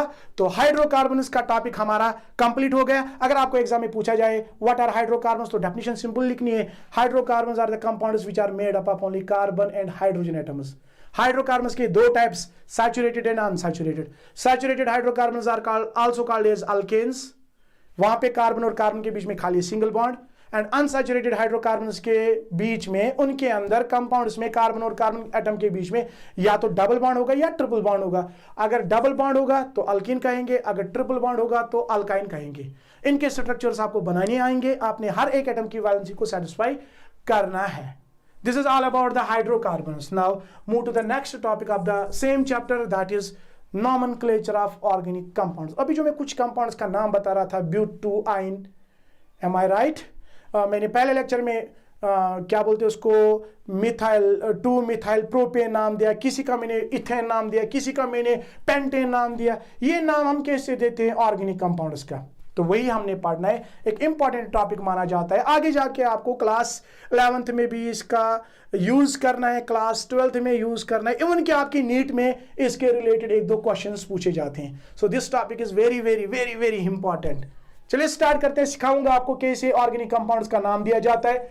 So our topic is now, the next topic of the same chapter is nomenclature of organic compounds. देखिए किसी भी कंपाउंड के सबसे पहले जो नाम देते थे ऑर्गेनिक कंपाउंड्स के, वो दिए जाते थे on the basis of the source, यानी ऑर्गेनिक कंपाउंड कहां से आया है। क्योंकि उस टाइम, जिस टाइम ये जो नाम हम देते थे, जिसको हम कॉमन और ट्राइवियल नेम कहते हैं, ये हम किस बेस पे देते हैं, on the basis of the source. उस जमाने में ऑर्गेनिक कंपाउंड्स का जो नंबर वो बहुत कम था, आपके पास limited number of organic compounds थे। तो ये भी इनका नाम ये कहां से आया है, तो वो इजी था उस टाइम, क्योंकि नंबर ऑफ कंपाउंड्स कम थे। अब जो ही number of organic compounds increase हुआ, अब दिन ब दिन इनका जो नंबर वो बहुत ही इंक्रीज हो गया। अब हमारे लिए मुश्किलात पैदा हो गई कि हम इतने सारे ऑर्गेनिक कंपाउंड्स का कैसे इनके सोर्स पे नाम, इनके सोर्स पे इनका नाम याद रख सकते हैं। तभी एक सिस्टम आया जिसको हम बेटा IUPAC कहते हैं। ये याद रखिएगा, कभी आपके एग्जाम में भी पूछा जाता है, write down the full form of IUPAC. It was established in 1958. 1958 में इस सिस्टम एस्टेब्लिश हुआ। इन्होंने कुछ रूल्स रखे, जब भी कोई ऑर्गेनिक कंपाउंड डिस्कवर होता है, जब भी कोई नया ऑर्गेनिक कंपाउंड बनता है, वो इस सिस्टम के पास जाता है। इस सिस्टम का अगर हम पूरा नाम देखेंगे, it is international union of pure and applied chemistry which was established in 1958। इन्होंने हमें कुछ रूल्स बताया। आपने डरने की बात नहीं है, आपने किसी भी चीज में डरना नहीं है। अगर कोई भी ऑर्गेनिक कंपाउंड डिस्कवर होता है तो आप कुछ चीजों को, कुछ रूल्स को फॉलो करके आप इनका नाम दे सकते हो। हम भी इसका नाम दे सकते हैं। तो वही हमने सीखना है कि कैसे एक ऑर्गेनिक कंपाउंड का नाम दिया जाता है। तो याद रखिएगा, सबसे पहले कौन से नाम दिए जाते थे? दे वर कॉल्ड एज कॉमन और ट्राइबल नेम। और ये नाम किस बेस पे दिए जाते थे? On the base of the source. Organic compound का सोर्स क्या है? क्योंकि नंबर कम था ऑर्गेनिक कंपाउंड्स का, उनका नंबर लिमिट था, मे भी हम उनको याद रख सकते थे। लेकिन जो ही नंबर इंक्रीज हुआ तो ये वाला जो मेथड ये डिस्कार्ड हो गया। फिर हम इस मेथड को फॉलो करते हैं। इसमें कुछ रूल्स इन्होंने रखे, वो रूल्स क्या है वो मैं आपको बताऊंगा। चलिए डायरेक्टली आते हैं नॉमेनक्लेचर पे। इसमें सबसे पहले आपने कुछ टर्म्स को याद रखना है बिफोर हम आपको नाम सिखाए कैसे देते हैं ऑर्गेनिक कंपाउंड्स के। तो उससे पहले आपने इसी टॉपिक के रिलेटेड कुछ टर्म्स को क्लियर करना है। जैसे इसमें पहली टर्म आती है functional group. What do you mean by this functional group? जैसे हमारे अल्केन्स होते हैं, आपके पास दो तरह के हाइड्रोकार्बन्स जिनकी अभी हम बात कर रहे थे, सैचुरेटेड, अनसैचुरेटेड। अगर हम इनको कंपेयर करेंगे on the base of the reactivity, जो हमारे अनसैचुरेटेड हाइड्रोकार्बन्स होते हैं वो ज्यादा रिएक्टिव होते हैं as compare to saturated hydrocarbons. मैं एक सैचुरेटेड हाइड्रोकार्बन यहां पे बनाऊंगा। मैंने टर्म्स को आपको पहले क्लियर करना है, उसके बाद मैं आपको नाम सिखाऊंगा। पहली टर्म फंक्शनल ग्रुप और उसके बाद अल्काइल ग्रुप क्या होता है ये मैं आपको पहले समझाऊंगा। देखिए ध्यान से सुनिएगा, मैंने यहां पे एक कंपाउंड बनाया C, ऊपर में लिख रहा हूं H, मैं यहां पे लिख रहा हूं H, मैं यहां से एक हाइड्रोजन को ड्रा कर रहा हूं। कार्बन और कार्बन के बीच में मैं सिंगल बॉन्ड दिखा रहा हूं, ऊपर में हाइड्रोजन दिखा रहा हूं, नीचे में हाइड्रोजन दिखा रहा हूं और यहां से मैं हाइड्रोजन दिखा रहा हूं। क्लियर? ये मेरे पास एक हाइड्रोकार्बन है। अब आपने इसको आइडेंटिफाई करना है पहले, इज इट सैचुरेटेड और unsaturated? Yes it is saturated, because carbon और कार्बन के बीच में कौन सा बॉन्ड प्रेजेंट है? It is single bond. Am I right? Very good. फिर इसके बाद मैं अभी बता रहा था जो हमारे सैचुरेटेड हाइड्रोकार्बन्स होते हैं दे आर लेस रिएक्टिव। ये हमारा जो saturated hydrocarbon it is what? It is less reactive. हम चाहते हैं कि हम इसको लेस रिएक्टिव ना रखें, हम इसको रिएक्टिव बनाना चाहते हैं। तो मैं क्या कर रहा हूं, मैं एक काम यहां पे कर रहा हूं, मैं यहां से इस हाइड्रोजन को हटा रहा हूं। अब ये हाइड्रोजन जब मैंने यहां पे रखा था, हाइड्रोकार्बन था, तो मैंने ये देखा कि ये जो मेरा कंपाउंड था इट वाज लेस रिएक्टिव। मगर मैं चाहता हूं कि मैं इस कंपाउंड को क्या बनाऊं? इस कंपाउंड को ज्यादा रिएक्टिव बनाऊं। तो मैं क्या कर रहा हूं, मैं कभी कभार इसको ऐसे इस हाइड्रोजन को रिप्लेस कर रहा हूं बाय एनी अदर एटम। जैसे कि मैंने यहां पे Cl लगाया, ठीक है, मैं कभी इस Cl के बदले Br लगाता हूं, मैं कभी I लगाता हूं, मैं कभी कोई और, मैं F लगाता हूं, मैं कभी NO2 लगाता हूं, मैं कभी OH लगाता हूं, मैं कभी CHO लगाता हूं, मैं कभी COOH लगाता हूं, मैं कभी कभार CO लगाता हूं। आप जरा यहां पे चेक कीजिए, इस हाइड्रोजन के बदले मैंने कभी Cl, कभी Br, कभी I, they are collectively represented by this letter, they are called as halogen atoms. इनको हम बेटा हैलोजन एटम्स कहते हैं और these are generally represented by this letter X. So X represents your chlorine, bromine, iodine or fluorine.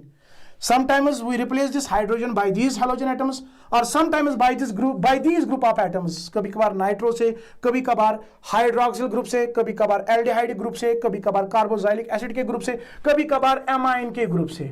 जब हम एक atom या हम कहेंगे यहां पे ये जो यहां पे आप इसमें ऐड कर रहे हो हाइड्रोजन के बदले, ये जो आपने यहां पे क्लोरीन इसमें ऐड किया, ये आपका कंपाउंड जो इससे पहले लेस रिएक्टिव था अब ये रिएक्टिव बन जाएगा। आपने Cl नहीं लगाया, आपने यहां पे OH लगाया, ग्रुप ऑफ एटम।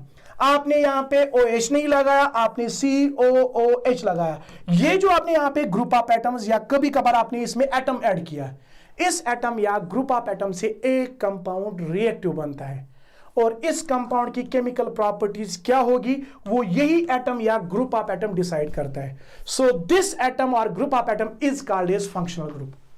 बात समझ में आई? क्लियर हुआ ना? Very good. So what is a functional group? It is an atom और ग्रुप ऑफ एटम्स, जैसे यहाँ पे मैं हेलोजन एटम्स ऐड कर रहा था, हमारा जो हाइड्रोकार्बन ये रिएक्टिव बन रहा था। मैं कभी कभार इन ग्रुप ऑफ एटम्स में से कोई ग्रुप ऑफ एटम यहाँ पे ऐड कर रहा था, मेरा जो ऑर्गेनिक कंपाउंड ये रिएक्टिव बन रहा था। तो इसी एटम की वजह से, इसी ग्रुप ऑफ एटम की वजह से अगर कोई कंपाउंड, कोई ऑर्गेनिक कंपाउंड रिएक्टिव बनता है और उस ऑर्गेनिक कंपाउंड की यही एटम या ग्रुप ऑफ एटम उसकी केमिकल प्रॉपर्टी को डिसाइड करता है, that is called as functional group. So functional group it is an atom और group of atoms which is present in a molecule that gives the molecule its characteristic properties। आप इन दो points को छोड़िए, आप directly इस पे आइएगा, क्योंकि इसमें जो हमारे फंक्शनल ग्रुप्स होते हैं ये किसी कंपाउंड के बीच में हो सकते हैं या कंपाउंड के एंड में हो सकते हैं। ऑन दैट बेसिस जो हमारे फंक्शनल ग्रुप्स जो प्रेजेंट होते हैं कंपाउंड्स के अंदर, they are of two types. एक को हम टर्मिनल फंक्शनल ग्रुप्स कहते हैं, ये हमेशा आपको कंपाउंड के एंड पे मिलेंगे, और दूसरे होते हैं नॉन टर्मिनल फंक्शनल ग्रुप्स, ये फंक्शनल ग्रुप्स आपको कंपाउंड के बीच में मिलेंगे। जैसे आपका यहाँ पे ये है कीटोन, ये आपको हमेशा कहां पे मिलेगा, ये आपको हमेशा बीच में मिलेगा। और ऐसे जो आपके ये functional groups on that basis ये दो तरह के होते हैं, टर्मिनल एंड नॉन टर्मिनल। इसके बाद एक और ग्रुप आता है which is called as alkyl group. What is an alkyl group? Alkanes में से जब हम, अगर हम अल्केन मॉलिक्यूल लेंगे, कोई भी अल्केन मॉलिक्यूल लेंगे, हम मीथेन लेंगे, इथेन लेंगे। अल्केन मैंने पहले ही आपको बताया ये फैमिली है हाइड्रोकार्बन्स की, उस फैमिली का जो पहला मेंबर है वो ये कंपाउंड है, ऐसे में दिखा रहा हूं H, यहां से H, यहां से ऊपर में H दिखा रहा हूं, यहां से H दिखा रहा हूं। This alkane is called as methane. अब यहां पे चेक कीजिएगा, अगर मैं इस अल्केन मॉलिक्यूल से एक हाइड्रोजन को बाहर निकाल रहा हूं, मैंने इसमें से, इसमें 4 हाइड्रोजन थे, अब मैं 4 में से एक को बाहर निकाल रहा हूं, यहां पे जो ग्रुप बनेगा the group will be somewhat like this. ये क्या, यही होगा, CH3 होगा। तो आप अल्केन मॉलिक्यूल से एक हाइड्रोजन जब बाहर निकालते हो उस वक्त जो ग्रुप बनता है the group is called as alkyl group. आपने क्या किया, आपके पास अल्केन का कोई भी मॉलिक्यूल, मीथेन जैसे मैंने यहां पे लिया, आपके पास इथेन हो सकता है, आपके पास प्रोपेन हो सकता है, जब हम उनसे क्या करते हैं, उनसे एक हाइड्रोजन रिमूव करते हैं, बाहर निकालते हैं, जो ग्रुप बनता है उसी ग्रुप को हम बेटा अल्काइल ग्रुप कहते हैं। तो यहां से मीथेन से, ये अल्केन मॉलिक्यूल है, इससे आप एक हाइड्रोजन बाहर निकाल रहे हो, ग्रुप ये बनेगा CH3, क्योंकि इसमें एक हाइड्रोजन कम है। जो ये ग्रुप बना है इसी ग्रुप को हम अल्काइल ग्रुप कहते हैं। अब मीथेन से कौन सा अल्काइल ग्रुप बनेगा, this will be called as methyl. ऐसे ही इथेन से इथाइल, प्रोपेन से प्रोपाइल।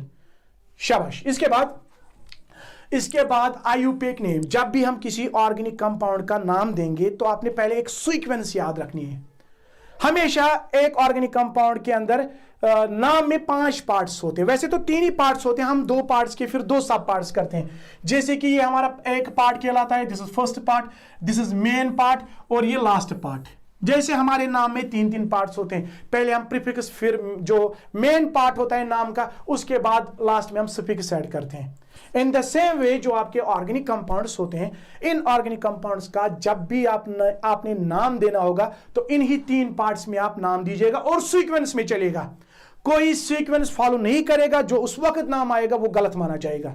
हमेशा मैं आपको बता रहा हूं, किसी भी ऑर्गेनिक कंपाउंड का आपने नाम देना है तो ये वाली सीक्वेंस आपने जरूर याद रखनी है। मैं कोई ऑर्गेनिक कंपाउंड आपके सामने रखता हूं, नाम देना है तो सबसे पहले मैं चेक करूंगा उसके नाम में सेकेंडरी प्रीफिक्स मत आएगा, क्या उसमें प्राइमरी प्रीफिक्स आएगा कि नहीं आएगा। फिर उसके बाद वर्ड रूट अगर आता है तो क्या आता है, प्राइमरी सफिक्स कब लगता है और सेकेंडरी सफिक्सेस कब लगते हैं, ये सारा आपने पहले याद रखना है। जब भी मैं बार बार बता रहा हूं, आप इस पॉइंट को नोट कीजिएगा, जब भी आपने किसी ऑर्गेनिक कंपाउंड का नाम देना है तो ये सीक्वेंस के थ्रू आपने उसका नाम देना है, ये सीक्वेंस आपने याद रखनी है। Is it clear? तो सबसे पहले मैं आपको बताऊंगा ऑर्गेनिक कंपाउंड के नाम में ये वाला पार्ट कब लगता है, ये वाला पार्ट कब लगता है। इन 2 पार्ट्स को हम प्रीफिक्सेस कहते हैं, दिस इज वर्ड रूट, और इन 2 पार्ट्स को हम सफिक्सेस कहते हैं। अब इन प्रीफिक्सेस में भी 2 पार्ट्स, पहले पार्ट को हम यहां पे सेकेंडरी प्रीफिक्स कहते हैं, दूसरे पार्ट को ऐसे ही प्राइमरी प्रीफिक्स कहते हैं। ऐसे ही इस सफिक्स में एक पार्ट को प्राइमरी, दूसरे पार्ट को सेकेंडरी। चलिए सबसे पहले मैं आपको यहां पे बताऊंगा, आपने इस टेबल को याद रखना है, कब क्या लगता है, कब सेकेंडरी प्रीफिक्स लगता है, कब प्राइमरी प्रीफिक्स लगता है, कब वर्ड रूट लगता है। ऐसे ही आपने इस सीक्वेंस को याद रखना है। पहले याद रखना, अगर आपको कंपाउंड के अंदर साइड चेन में ब्रांच में एक्स मिले, एक्स का मतलब अभी मैं बता रहा था fluorine, chlorine, bromine and iodine, ठीक है। अगर आपको किसी ऑर्गेनिक कंपाउंड के ब्रांच में क्या मिल रहा है, एक ऐसा कंपाउंड है उसके ब्रांच में या उसी कंपाउंड के अंदर आपको X में से कोई एटम मिल रहा है, X आपका जो हेलोजन एटम्स होते हैं, X अगर F होगा तो इसका नाम हम सेकेंडरी प्रीफिक्स में फ्लोरो लिखते हैं, FLUORO फ्लोरो। इसका नाम हम सेकेंडरी सफिक्स में क्या लिखते हैं, FLUORO फ्लोरो। इसका नाम हम फ्लोरो लिखते हैं। Is it clear? क्लोरीन का हम क्लोरो लिखते हैं, CHLORO क्लोरो। ऐसे ही ब्रोमीन का नाम चेंज होता है, इसके नॉमेनक्लेचर में वो आता है ब्रोमो। आयोडीन का आता है आयोडो, IODO। तो ये बात आप पहले याद रखेंगे, जब भी आपको किसी कंपाउंड के अंदर X में से कोई एटम मिलेगा, चाहे फ्लोरीन मिले, क्लोरीन मिले, ब्रोमीन मिले, आयोडीन मिले, तो इस पार्ट को आपने वहां पे यूज करना है। ठीक है, इतना ही नहीं, अगर कंपाउंड के साइड चेन में ब्रांच में आपको ये कंपाउंड, ये ग्रुप मिलेगा, अभी मैंने बताया अल्काइल ग्रुप में जब मैं आपको पढ़ा रहा था, यहां पे एक हाइड्रोजन कम है अल्केन से, तो इसको हम क्या कहेंगे, अल्काइल। लेकिन कौन सा अल्काइल है, इसको हम नाम में मिथाइल लिखते हैं, याद रखिएगा। इसके बाद अगर ऐसे होगा C2H5, अगर अल्केन में से आप दूसरा मेंबर देखोगे, उसकी जो फॉर्मूला वो आती है C2H6। C2H6 में अगर हम एक हाइड्रोजन बाहर निकालेंगे, फॉर्मूला क्या बनेगी, इट विल बी C2H5। तो इसको हम इथेन से आपने इथाइल बनाया। ऐसे ही अगर ये होगा NO2, तो इसको हम नाम में क्या लिखते हैं, नाइट्रो। मैं आपको ऐसे समझाऊंगा, पहले मैं कोई कंपाउंड यहां पे बनाऊंगा, CH3 single bond CH2 single bond CH2 single bond CH single bond CH3। मैं ऐसे आपको एक कंपाउंड देता हूं, ऊपर में लिखूंगा N2। मैंने इस कंपाउंड का IUPAC नेम देना है, तो सीक्वेंस मेरे पास है। सबसे पहले मैं चेक करूंगा सेकेंडरी प्रीफिक्स आएगा कि नहीं आएगा। मैं पहले इसमें चेन देखूंगा, ये मेरी चेन है, ये चेन के बाहर आ रहा है। चेन के बाहर अगर इनमें से कोई होगा, जैसे यहां पे चेन के बाहर आ रहा है NO2, तो सबसे पहला नाम मैं लिखूंगा पहले इसमें नाइट्रो, NITRO नाइट्रो। ठीक है, उसके बाद मैं इस पार्ट पे आऊंगा, ये देखूंगा आएगा कि नहीं आएगा। अगर आएगा तो लगाना है इसके पीछे, अगर नहीं आएगा तो स्किप करना है, फिर इसके बाद इस पे जंप करना है। ये यहां तक आपको समझ में आया होगा। मैं इसके बाद आपको बहुत सारे एग्जांपल्स दूंगा, तो उन एग्जांपल से क्लियर हो जाएगा कि कैसे हम एक कंपाउंड का नाम देते हैं। फिर इसके बाद ये वाला पार्ट देखिए, ये वाला पार्ट हम तब लगाते हैं जब कंपाउंड के अंदर जो कार्बन एटम्स का अरेंजमेंट अगर क्लोज्ड होता है। जैसे इन दिस कंपाउंड मैं यहां पे ऐसे लिखूंगा CH2 सिंगल बॉन्ड CH, यहां पे लिखूंगा CH3, यहां पे लिखूंगा CH2 ऐसे मेरे पास कंपाउंड है, मैंने इसका नाम देना है। यहां पे ये वाला पार्ट भी स्किप हो जाएगा क्योंकि चेन में इनमें से कोई इसमें प्रेजेंट नहीं है। ठीक है, इसके बाद प्राइमरी प्रीफिक्स, इसमें कंडीशन ये देखना है, जो चेन के अंदर, ये आपकी चेन थी, ये चेन के अंदर जो कार्बन एटम्स है, इनका अरेंजमेंट अगर ओपन होगा, यहां तो ओपन अरेंजमेंट है, तो इस पार्ट को आपने स्किप करना है। ये वाला पार्ट तब लगता है जब कंपाउंड के अंदर ये जो कार्बन एटम्स, अगर मैं ऐसे दिखाऊं CH2 यही 4 कार्बन एटम्स इस कंपाउंड के अंदर कैसा अरेंजमेंट दिखा रहे हैं, ओपन दिखा रहे हैं कि क्लोज्ड दिखा रहे हैं, तो तब ये वाला पार्ट लगता है। और यहां पे उस वक्त हम ऐड करते हैं साइक्लो, CYCLO। अगर ओपन बना रहे तो आप इस पार्ट को स्किप करके आप इस पार्ट पे आ सकते हो। Am I right? तो यहां पे ये वाला पार्ट मैंने इसका नाम देना है। सेकेंडरी प्रीफिक्स में मैं पहले चेन में देखूंगा, ब्रांच में देखूंगा, इनमें से कोई है नहीं है, तो ये वाला पार्ट मैं स्किप करूंगा वहां पे। प्राइमरी प्रीफिक्स भी यहां पे स्किप हो जाएगा क्योंकि ओपन स्ट्रक्चर है।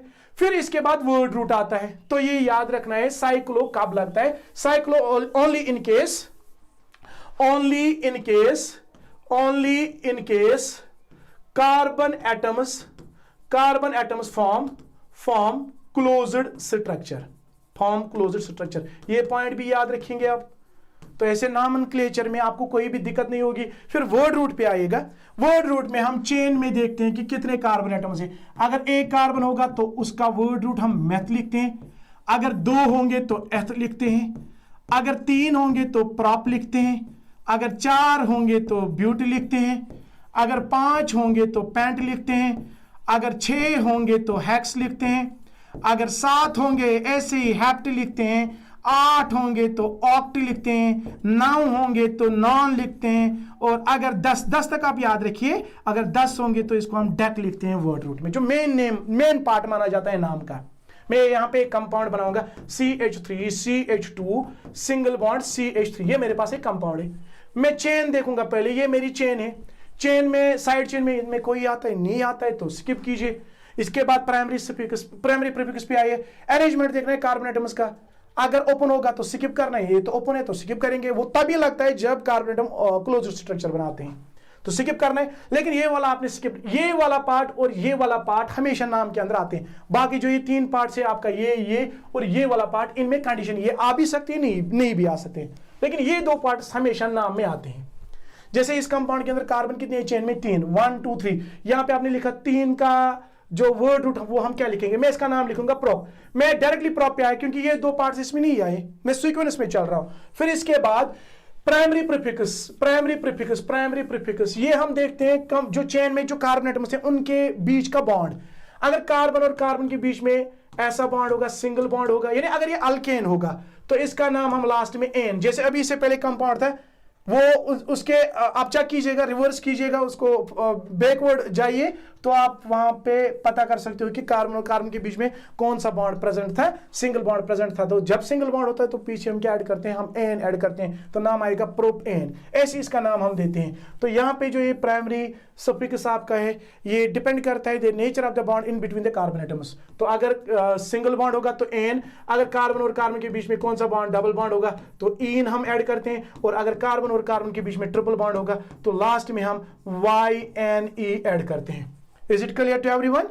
वेरी गुड, हमारे कमेंट सेक्शन में जरूर बताइएगा। इसके बाद सेकेंडरी सफिक्स में कुछ ऐसे ग्रुप्स जिनका नाम हम लास्ट में देते हैं, जैसे कि अगर आपको किसी कंपाउंड में ये नजर आए OH, इसके लास्ट में नाम में हम लास्ट में OL ऑल लिखते हैं।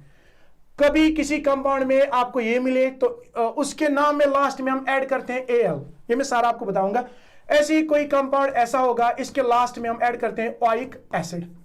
किसी कंपाउंड के लास्ट में CO, या ये बीच में होता है, आपको कंपाउंड के अंदर ये मिला CO, तो इसको हम ऊन, ON, 1 नहीं पढ़ते बल्कि इट इज प्रोनाउंस्ड एज ऊन।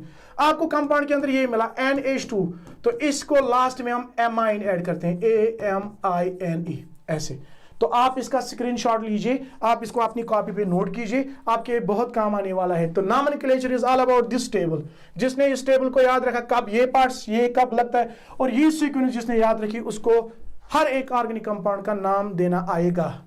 मेरी पूरी गारंटी है, 100% गारंटी, उसको हर एक कंपाउंड का नाम देना आएगा। आप सबसे पहले इस टेबल का स्क्रीनशॉट लीजिए जल्दी जल्दी, शाबाश। इसके बाद कुछ रूल्स हमने इसमें, अल्केन्स का सबसे पहले मैं आपको बताऊंगा कैसे नाम देते हैं। आपके पास 2 तरह के अल्केन्स होते हैं, we have 2 types of alkanes. एक होते हैं स्ट्रेट चेन कंपाउंड्स, दूसरे होते हैं ब्रांचेड कंपाउंड्स। सबसे पहले हम नाम सीखेंगे स्ट्रेट चेन अल्केन्स। मैं डायरेक्टली लिखूंगा स्ट्रेट चेन अल्केन्स।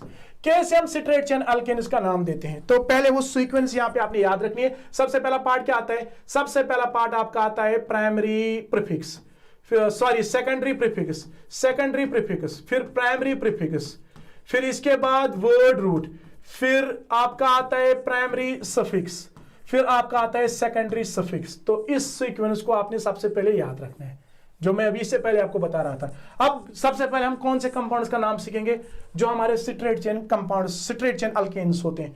ऐसे में कोई कंपाउंड बनाऊंगा CH3, single bond CH2, single bond CH2, single bond CH2, single bond CH3। ये मेरे पास एक कंपाउंड है, स्ट्रेट चेन कंपाउंड है। यहां पे चेन ब्रेक नहीं हो रही है, एक के पीछे कार्बन एटम्स आते हैं, तो इसमें हम लॉन्गेस्ट कार्बन चेन सिलेक्ट करते हैं ऐसे। ये हमारा पहला रूल है।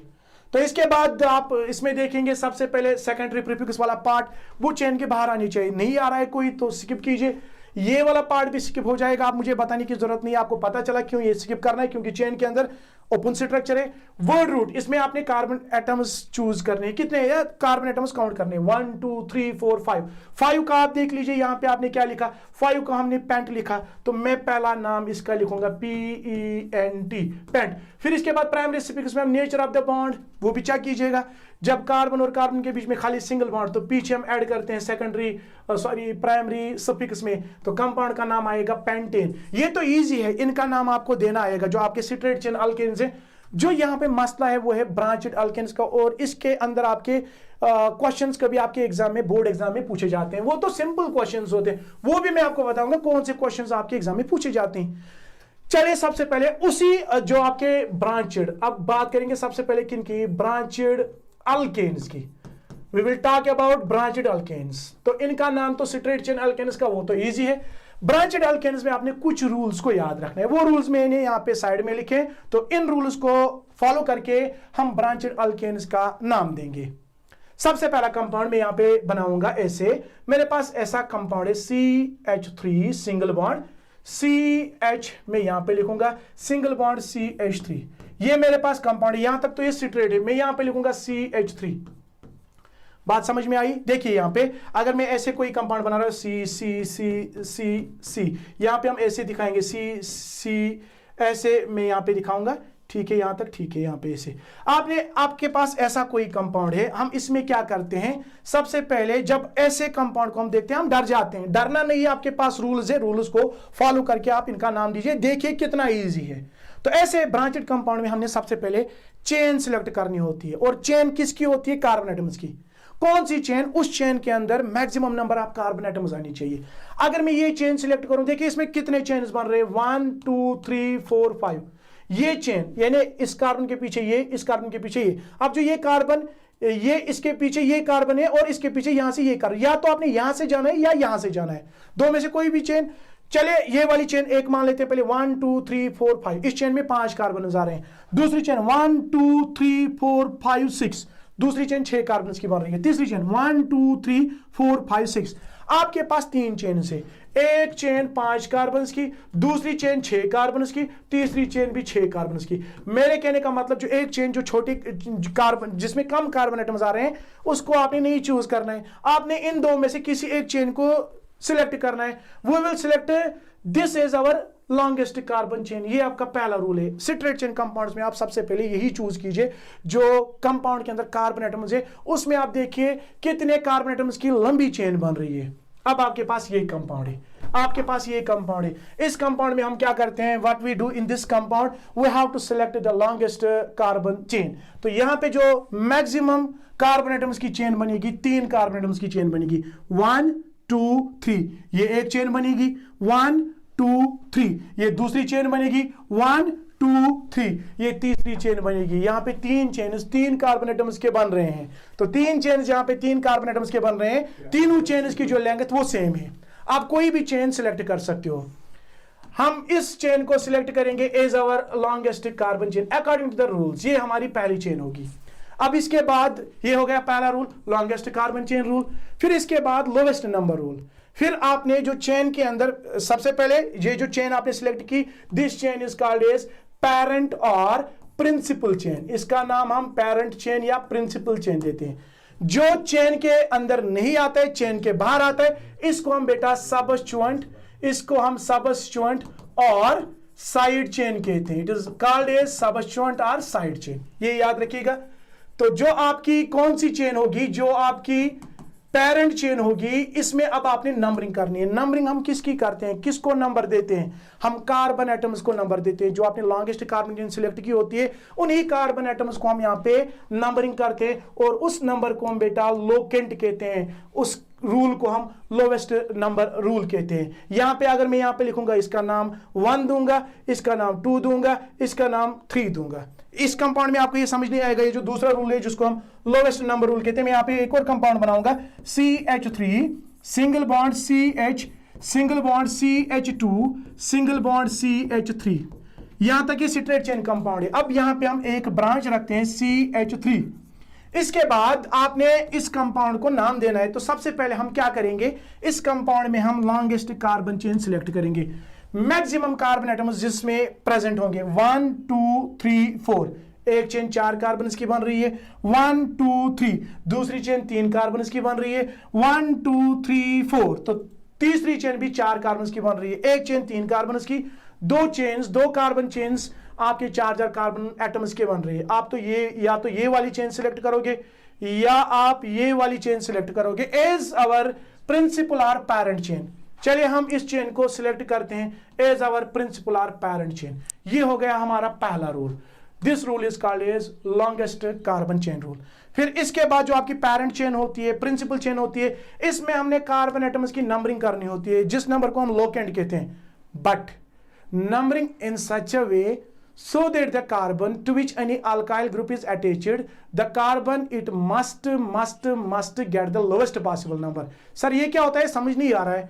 तो मैं आपको यहां पे समझाऊंगा। देखिए अगर मैं यहां से नंबरिंग करूं 1, मैं इसका नाम 2 दूंगा, मैं इसका नाम 3 दूंगा, मैं इसका नाम 4 दूंगा। ये मैंने नंबरिंग की। These are called as locants.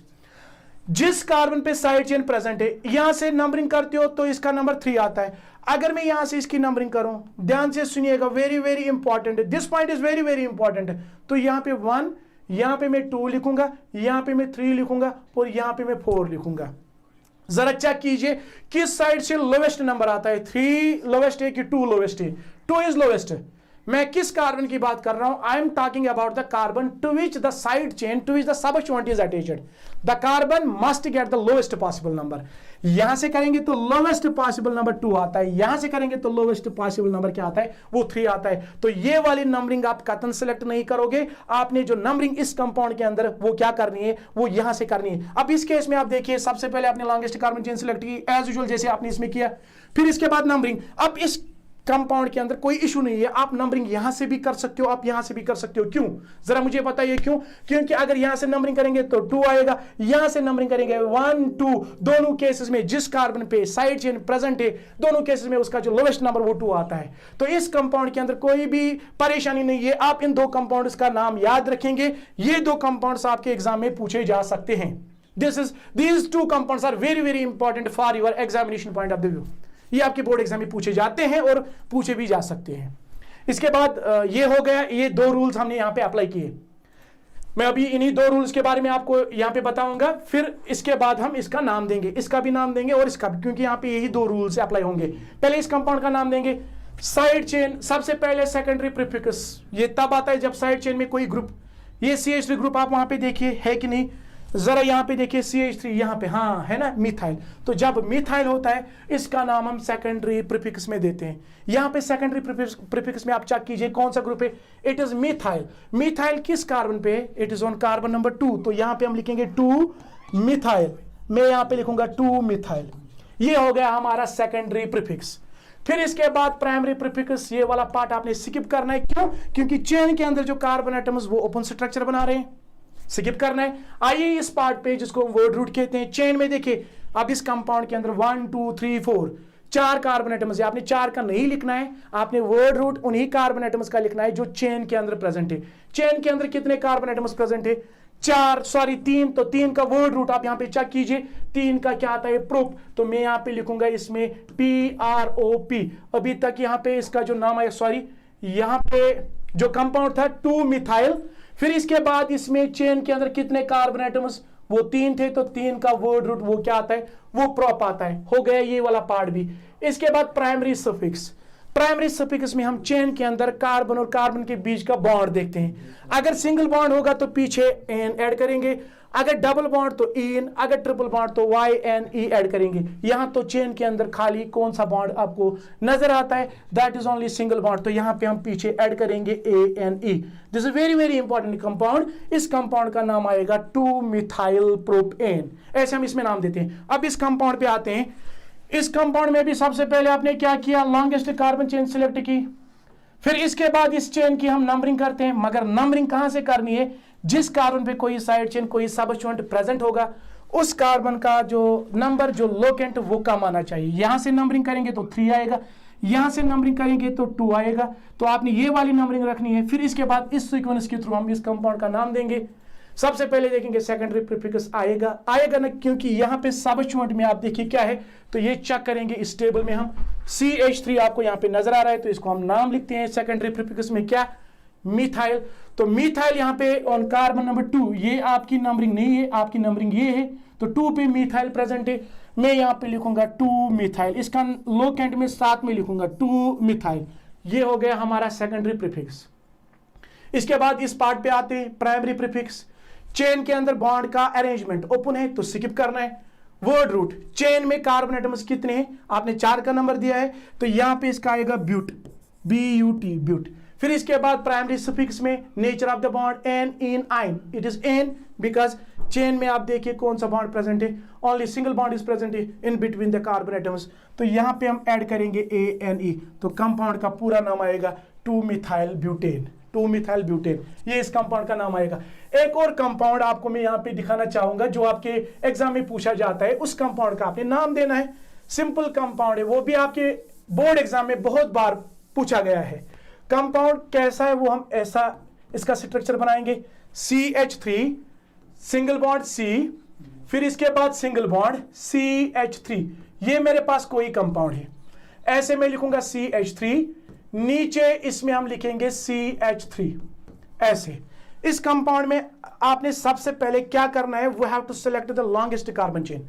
अगर ये वाली चेन सिलेक्ट करेंगे 1 2 3, इसमें 3 कार्बन एटम्स आ रहे हैं, 1 2 3 3 कार्बन एटम्स आ रहे हैं, 1 2 3 3 कार्बन एटम्स आ रहे हैं, 1 2 3। यहां पे जो लॉन्गेस्ट कार्बन चेन वो 3 ही कार्बन की बन रही है। अब कोई भी चेन सिलेक्ट कर सकते हो एज योर प्रिंसिपल और पैरेंट चेन। से फॉर एग्जांपल हम इस चेन को सिलेक्ट करेंगे एज अवर पैरेंट चेन। यहां तक तो आपको समझ में आया होगा। फिर इसके बाद हम इस चेन की क्या करते हैं, नंबरिंग करते हैं, नंबर देते हैं कार्बन एटम्स का, जिस नंबर को हम लोकेंट कहते हैं। अब अगर यहां से नंबरिंग करेंगे, यहां से नंबरिंग करेंगे, जिस कार्बन पे, अब इस कार्बन पे 2 सबस्टिट्यूएंट्स प्रेजेंट है, दोनों सेम सबस्टिट्यूएंट्स प्रेजेंट है, तो उस कार्बन का नंबर यहां से नंबरिंग कीजिए, यहां से नंबरिंग कीजिए, नंबरिंग एक ही आती है, नंबर एक ही आता है, वो 2 आता है। अब इस सबस्टिट्यूएंट का नाम हमने किस में लिखना है, सेकेंडरी प्रीफिक्स में लिखना है। तो मैं इसका नाम लिखूंगा, मैं लिखूंगा 2 मिथाइल। क्या हम लिखेंगे ऐसे 2 मिथाइल, फिर लिखेंगे कामा करके 2 मिथाइल। ऐसा नहीं करना है, जब एक से ज्यादा सेम फंक्शनल ग्रुप्स प्रेजेंट होंगे कंपाउंड के अंदर, आप उस ग्रुप को एक ही बार रिप्रेजेंट कीजिए। जैसे मैंने यहाँ पे इसमें 2 मिथाइल ग्रुप है, एक ऊपर एक नीचे, तो मैं अलग अलग इनको मेंशन नहीं करूंगा, मैं एक ही नाम इनके लिए दूंगा मिथाइल। मगर यहां पे आपने लोकेंट को 2 बार लिखना है, क्योंकि ये मिथाइल भी कार्बन नंबर 2 पे है, ये मिथाइल भी कार्बन नंबर 2 पे है। यहां पे हम लिखेंगे 2,2। ये जो आप आगे आप 2,2 जो लोकेंट्स आप ऐसे दिखा रहे हो, इसका मतलब 2 एक जैसे ग्रुप्स प्रेजेंट है on the same carbon atom, तभी आपने लिखा 2,2। अगर 2 alkyl groups 2 different carbon atoms पे प्रेजेंट होते हैं, तो उस वक्त हम 2 और उस दूसरे कार्बन का नंबर लिखते हैं जिसपे वो दूसरा अल्काइल ग्रुप प्रेजेंट होता है। यहां तो एक ही कार्बन पे 2 अल्काइल ग्रुप्स प्रेजेंट है, तभी तो मैंने यहां पे लिखा 2,2। 2 एक जैसे, तो यहां पे आपने प्रीफिक्स ऐड करना है डाई। अगर 3 होंगे तो ट्राई, 4 होंगे तो टेट्रा, ऐसे हम इसमें प्रीफिक्स ऐड करते हैं। 2,2 डाई मिथाइल। अभी खाली ये पार्ट क्लियर हो गया। इसके बाद प्राइमरी प्रीफिक्स नहीं आएगा, क्योंकि चेन के अंदर यहाँ पे जो कार्बन एटम्स का वो अरेंजमेंट वो ओपन है। इसके बाद ये वाला पार्ट इसका तो आना ही। वर्ड रूट में चेन में कार्बन एटम्स कितने हैं, 1 होगा तो मैथ, 2 होंगे तो इथ, यहाँ पे तो 3 है, 3 को हम क्या लिखते हैं, प्रॉप लिखते हैं। इसके बाद प्राइमरी सफिक्स में nature of the bond in between the carbon atoms only single bond, तो इसमें हम पीछे ऐड करेंगे एन, तो कंपाउंड का नाम आएगा 2,2 डाइमिथाइल प्रोपेन। ये हो गए हमारे 2 रूल्स। इसके बाद एक और रूल आता है जिसको हम lowest set of locant rule कहते हैं। इसमें मैं आपको एक कंपाउंड दिखाऊंगा। कंपाउंड क्या है, कैसा है कंपाउंड, ऐसा हम यहां पे बनाएंगे CH3। सबसे पहले हम लिखेंगे CH3 सिंगल बॉन्ड CH, ऊपर लिखूंगा मैं CH3 सिंगल बॉन्ड CH, मैं नीचे लिखूंगा ऐसे CH3। बेटा डरना नहीं, ये सिंपल कंपाउंड है। हमें जब रूल्स दिए गए हैं तो हमें किस बात से डरना है, इस कंपाउंड का भी आपको नाम देना आएगा। तो यहां पे हम लिखेंगे CH2, मैं यहां पे लिखूंगा CH3। ये मेरे पास एक कंपाउंड है। अब इसमें 2 सबस्टिट्यूएंट्स से 2 डिफरेंट पोजीशंस पे, तो सबसे पहला रूल हम यहां पे क्या फॉलो करते हैं, सबसे पहले ऐसे कंपाउंड के अंदर हमने क्या करना है, we have to select the longest carbon chain. ऐसी चेन जिस चेन के अंदर maximum number of carbon atoms present होंगे। ठीक, यहां तक तो ठीक है। ये मेरी लॉन्गेस्ट कार्बन चेन बनेगी 1 2 3 4 5।